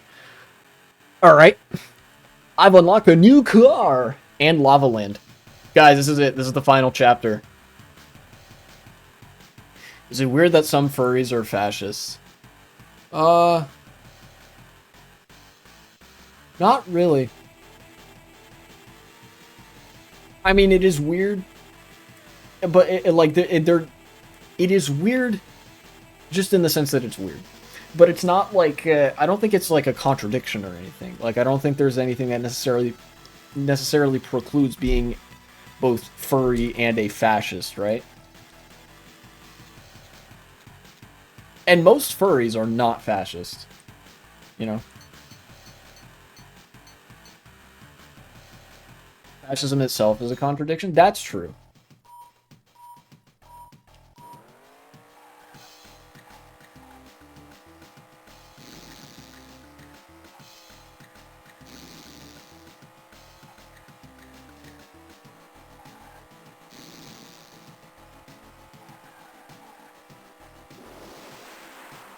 Dude, this jump right there, is actually, like, kind of fucked up. There are some cases where you can be... Wait. Oh, I remember what it was. Okay. Flip to hood air and go barrel. I see. Very specific, but alright. Bright thinks furries are weird, so why would they join them? Furries are, like, terminally online. And that's what's up there.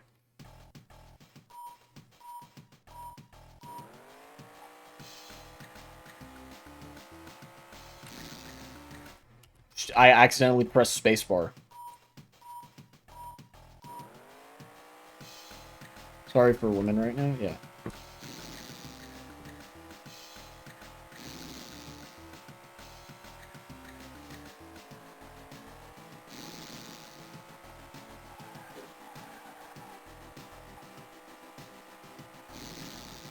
No.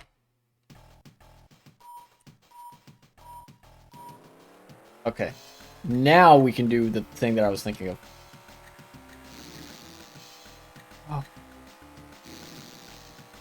Okay, we got that. And then, No! Dang it.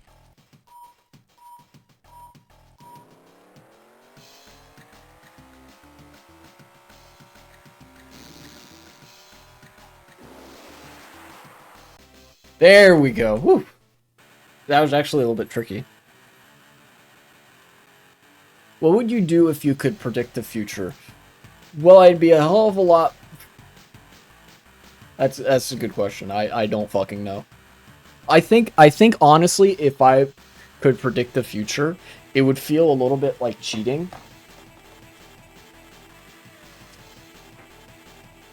And I feel like I would be obsessed with trying to understand the circumstances that that results in that future, so that I would be able to predict the future without having that power. Does that make sense? And of course, like, you know, that means I would be coveting a method of predicting the future that isn't as reliable as just magically knowing what the future holds. But ultimately, I think that the method that sometimes produces errors, but can reliably show a picture like that through consistent, like, understanding of circumstances is more useful than a magical framework that gives you the answer, but does not explain why the answer is what it is. Does that make sense? Like, if I magically knew the future, I wouldn't be very good at, like, that doesn't necessarily help me understand the present, or even what leads to that future. You know? Hey, championship race. Sports betting equals free money. That is true. If I could predict the future, I would definitely use it to amass income, shall we say. Look at that shit. I think that's like one of the only places in the game where you can do that, where you just like bounce on the fucking ground. Yeah, just 99k per league every year. I actually might not, depending on, like, I don't have that many, like, I don't know. I don't know how, like, whether I would go particularly crazy with using my, like, hypothetical future guessing powers to, like, get super rich.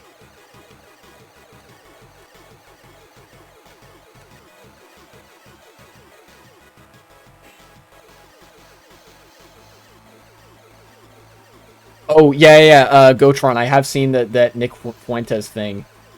Didn't he literally get the cops called on him for pepper spraying a woman at his door? I didn't mean to do that.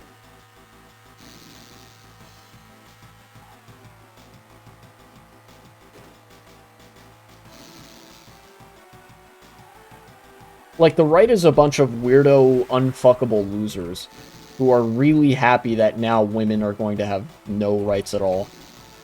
And we need to, like, at a social level, we need to never let them forget that they are unfuckable losers. He got fucking doxxed? Sick. Couldn't have happened to a more deserving person.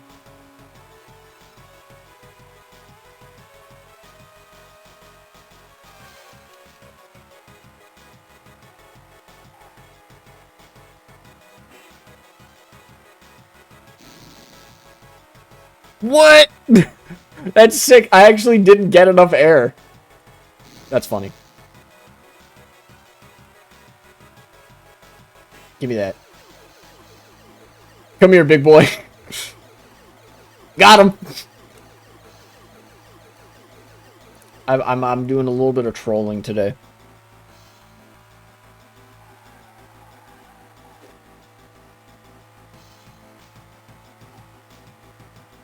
If you could debate Trump on one thing, what would it be? I actually wouldn't even care what the subject would be. So long as it gets me an audience. You know? Like, if I could debate Trump in front of, like, an audience of people, that would actually be a massive platform for my ideology, socialism. Like, I would do all the necessary homework beforehand. I would reach out to people. Like, I would go fucking crazy trying to do debate prep and stuff like that, to make sure that I would be able to, like, look good and somewhat convincing and strong during the debate, right? Just get me in front of the guy. You know? Yeah, talk to every professor. Or not even that, like, fucking call up Voosh and be like, hey, bro, I don't know how, but, like, I'm debating Donald Trump. Can you help me with the debate prep? We're going to talk about X, Y, and Z. I know that he's, like, dishonest or whatever. Or like, Destiny. Or fucking Hassan. Somebody who is, like, better at debate than me. Like, I actually don't even care. You know?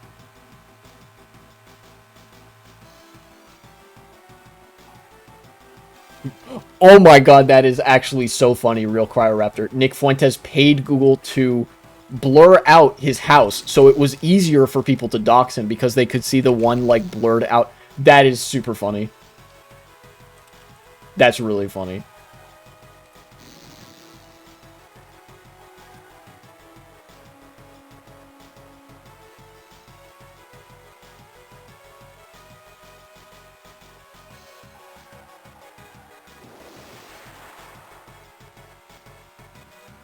Which guy? Xylan. It was Nick Fuentes. Yeah. The most unfuckable person and also the most gay Nazi to have ever lived. That man is gay as hell.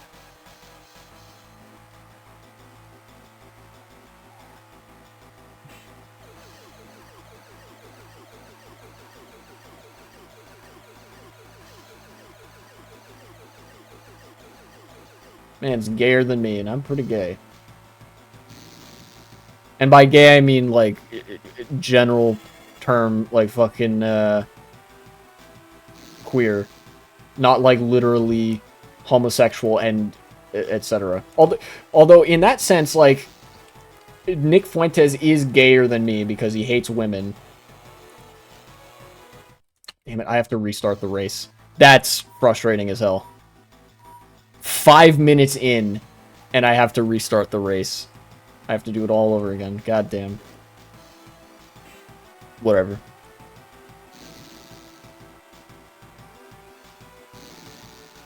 No, I fucking spun out again. It's fine. Look, there's plenty of time left in the race this time. So it's all good.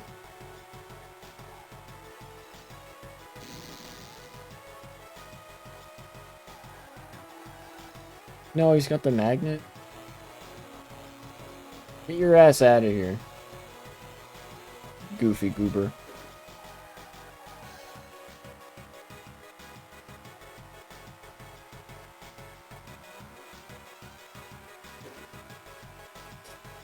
We're seeing article about Nick Fuentes, literally titled "Trump's Win Has Given Angry Incels Enormous Power." Yeah, that article is cooking. Trump getting the W did give more social power to angry incels. Although, that's kind of like a redundant to say, because in order to be an incel, you have to be pretty fucking angry.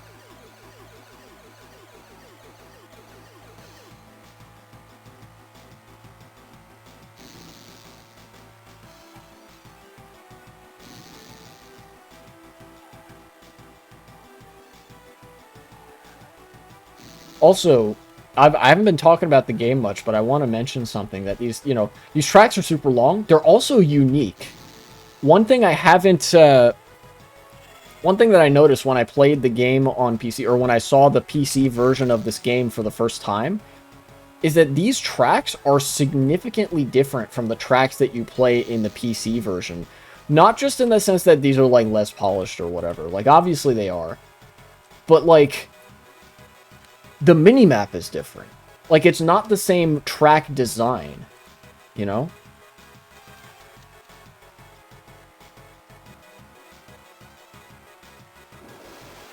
Let's use this boost.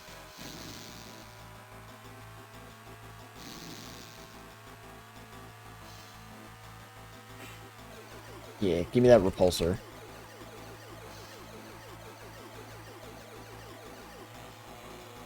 And the magnet, but I'm really far ahead.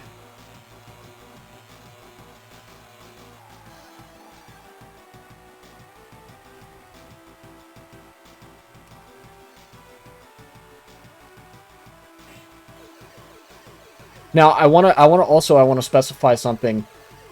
At the beginning of the stream, I highlighted that there's a little thing that's grayed out on the menu called the Championship League or whatever. And that's like the post game. There's 2 championship races left. This one and then one more that I want to get through to beat, like, the main campaign. I'm not going to be doing the post game because the post game is just you race all the tracks again. You know? It's like not super different from the rest of the game.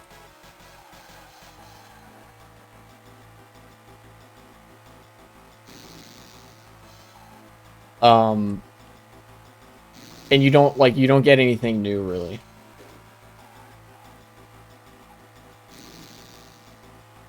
So it's going to be this race, and then I think there's like a couple of there's like a stunt, like intermediate level, like, level between the 2 championship races, and then there's another one.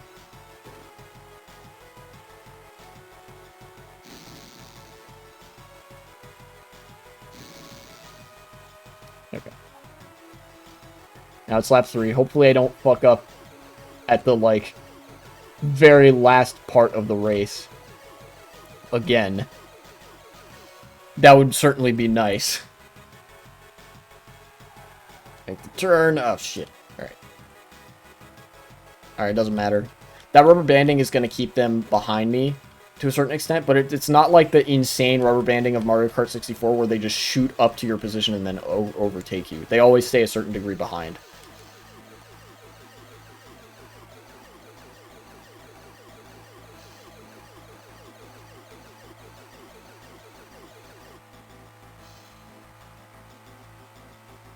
I kind of like this car, particularly with the light blue color.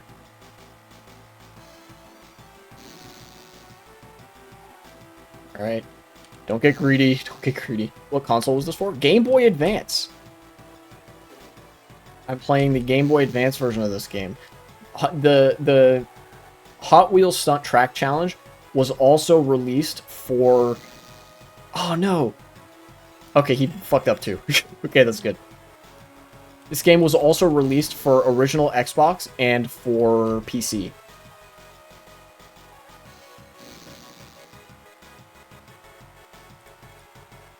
Really? Damn. Yeah, it's actually really impressive what this Game Boy game is capable of and what, like, it did. Yeah, look how long that was. I only messed up, like, one time, and 5 minutes 43. You don't even lose that much time for messing up. Yeah, okay, one stunt challenge and then the final race. And then this is the new car. I'm gonna do a different thing this time, where initially I will... Well, no, I'll just go with this first. The default skin. This is my favorite car in the game. I think it looks the coolest.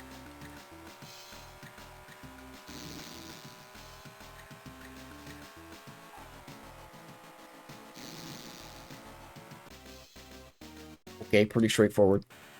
Unironically better graphics than the Cars game for the DS. You know what? True. I have also played that game because I really like racing games. And so I was like, I want to find more racing games that are cool.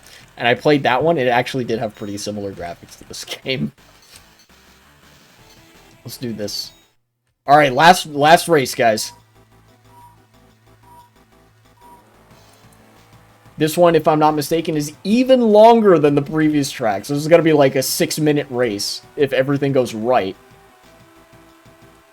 Look at this. Look at these insane turns that they're putting at the beginning. Like, you need this power-up. Fuck. I grew up with the 3DS. I grew up with, well, with this. Game Boy Advance. And the, Nintendo DS. 3DS is a banger. 3DS was a banger, dude. It was pretty good.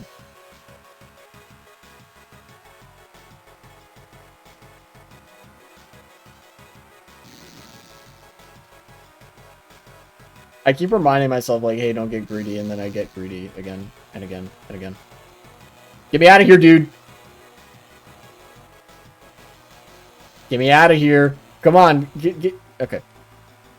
Finally. Probably actually a really good time to use that boost. Give me this.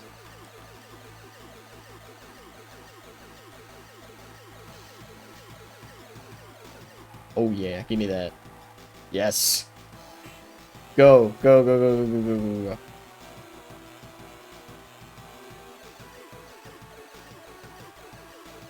And then I'm gonna leave, have dinner with my friends. For a lecture, so I'm gonna head out right now. Yeah, see you later. Have a good one.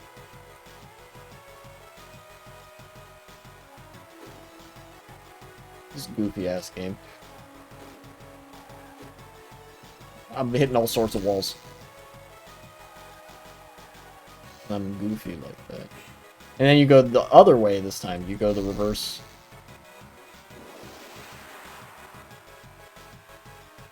At least I think. No, wait, that's not actually the way you go. Look at that. That's the area that's, like, sectioned off.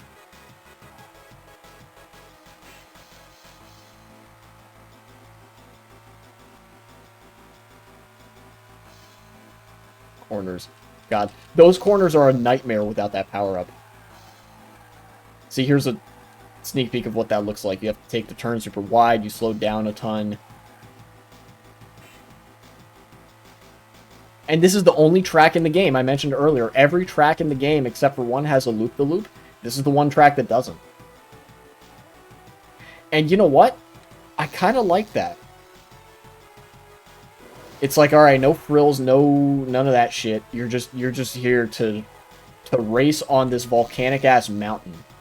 Like, oh shit. Like, it is real.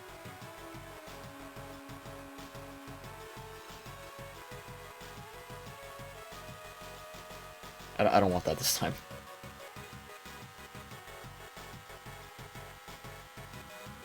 But I do want this. Haha. So I can boost again. God, it's already been 3 minutes of this race, and I'm not on lap 3 yet.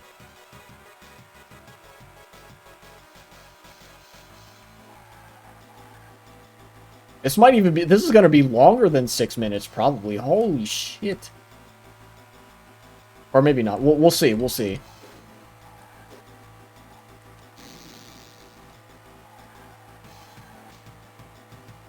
Do that. Yes.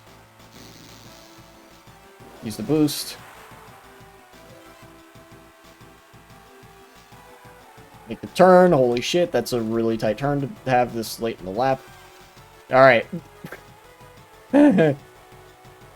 So we're definitely getting in excess of 5 minutes, but it might not breach 6 minutes.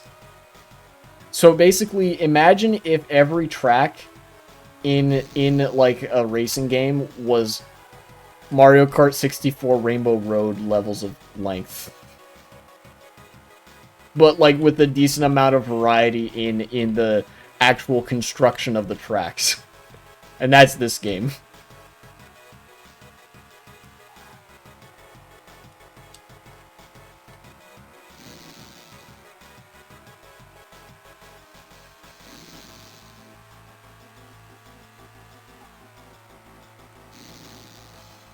I took a big risk there that I didn't need to. But it worked out.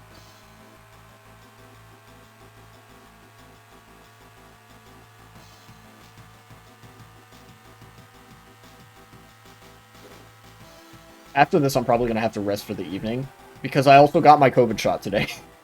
Like, literally, my day was wake up, have breakfast, like, wake up, shower, have breakfast, go get my COVID shot, have lunch, and then, like, do this. So I'm gonna have to take it easy. I'm still working on, I still intend to work on that project that I mentioned in the 300 subscribers post. Thank you, by the way, everybody. It took me fucking long enough to mention it, but, like, I'm actually very happy to have reached 300 subs on YouTube. Come on, don't let that be the death of me. Okay. We're good. I did it! You did it! You've completed game show mode and proven that you really are a stunt track champion. But the fun has only just begun. You've unlocked a new game mode that'll test your skills to the limit and show what a true champion you are. Wow. New game mode available, Champions League. New vehicle available, 16 Angels. And there's the password. Great, thank you. So if we go back to game show, look at that. There's all the trophies on all of these, because I did it. You have done it. Gold trophy. And then you go to Champions League, and it's just this. Right? Like, that's Champions League. Now, I don't know. I think what he says... Here, hold on. Wait, shit. What did he say here? Welcome to the Champions League. Want to test drive that gold car to its limits? Here's where to do it. Race against the previous Stunt Track Challenge champions. This is only for the best of the best. You can take the race, then show me what you've got. Yeah, okay, so this is just like, hey, go race on all these tracks again. You know? Like, it's just that. But for all intents and purposes, I have beaten the game. And that's all I had planned for stream today. So, and that's about all I got in me either way. I don't know if any video segments are going to come out of this. I don't think I was regimented enough to, or I guess, regimented. I don't know if there's anything that would play super well with a segment. I don't know. I want to focus on other projects. Maybe I'll have something lined up as, like, straightforward segment material for next time. But right now, we're going to find somebody who is live. And it looks like that's Azan. Right?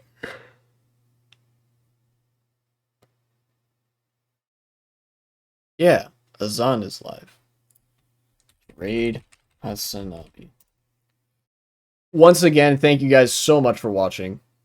And I started dying right at the end. I'm sorry to hear that. Thank you guys so much for watching, though. Thank you for 300 subs on YouTube. I love what I do, even when I'm super tired. I'll see you guys next time, whenever that is. In fact, next time, I think I'm going to start playing the other Hot Wheels games. I'm going to try to figure out if they work well in with OBS, or if I have to, like, do some fuckery, because they'll only run in full screen mode. But I'll see you then.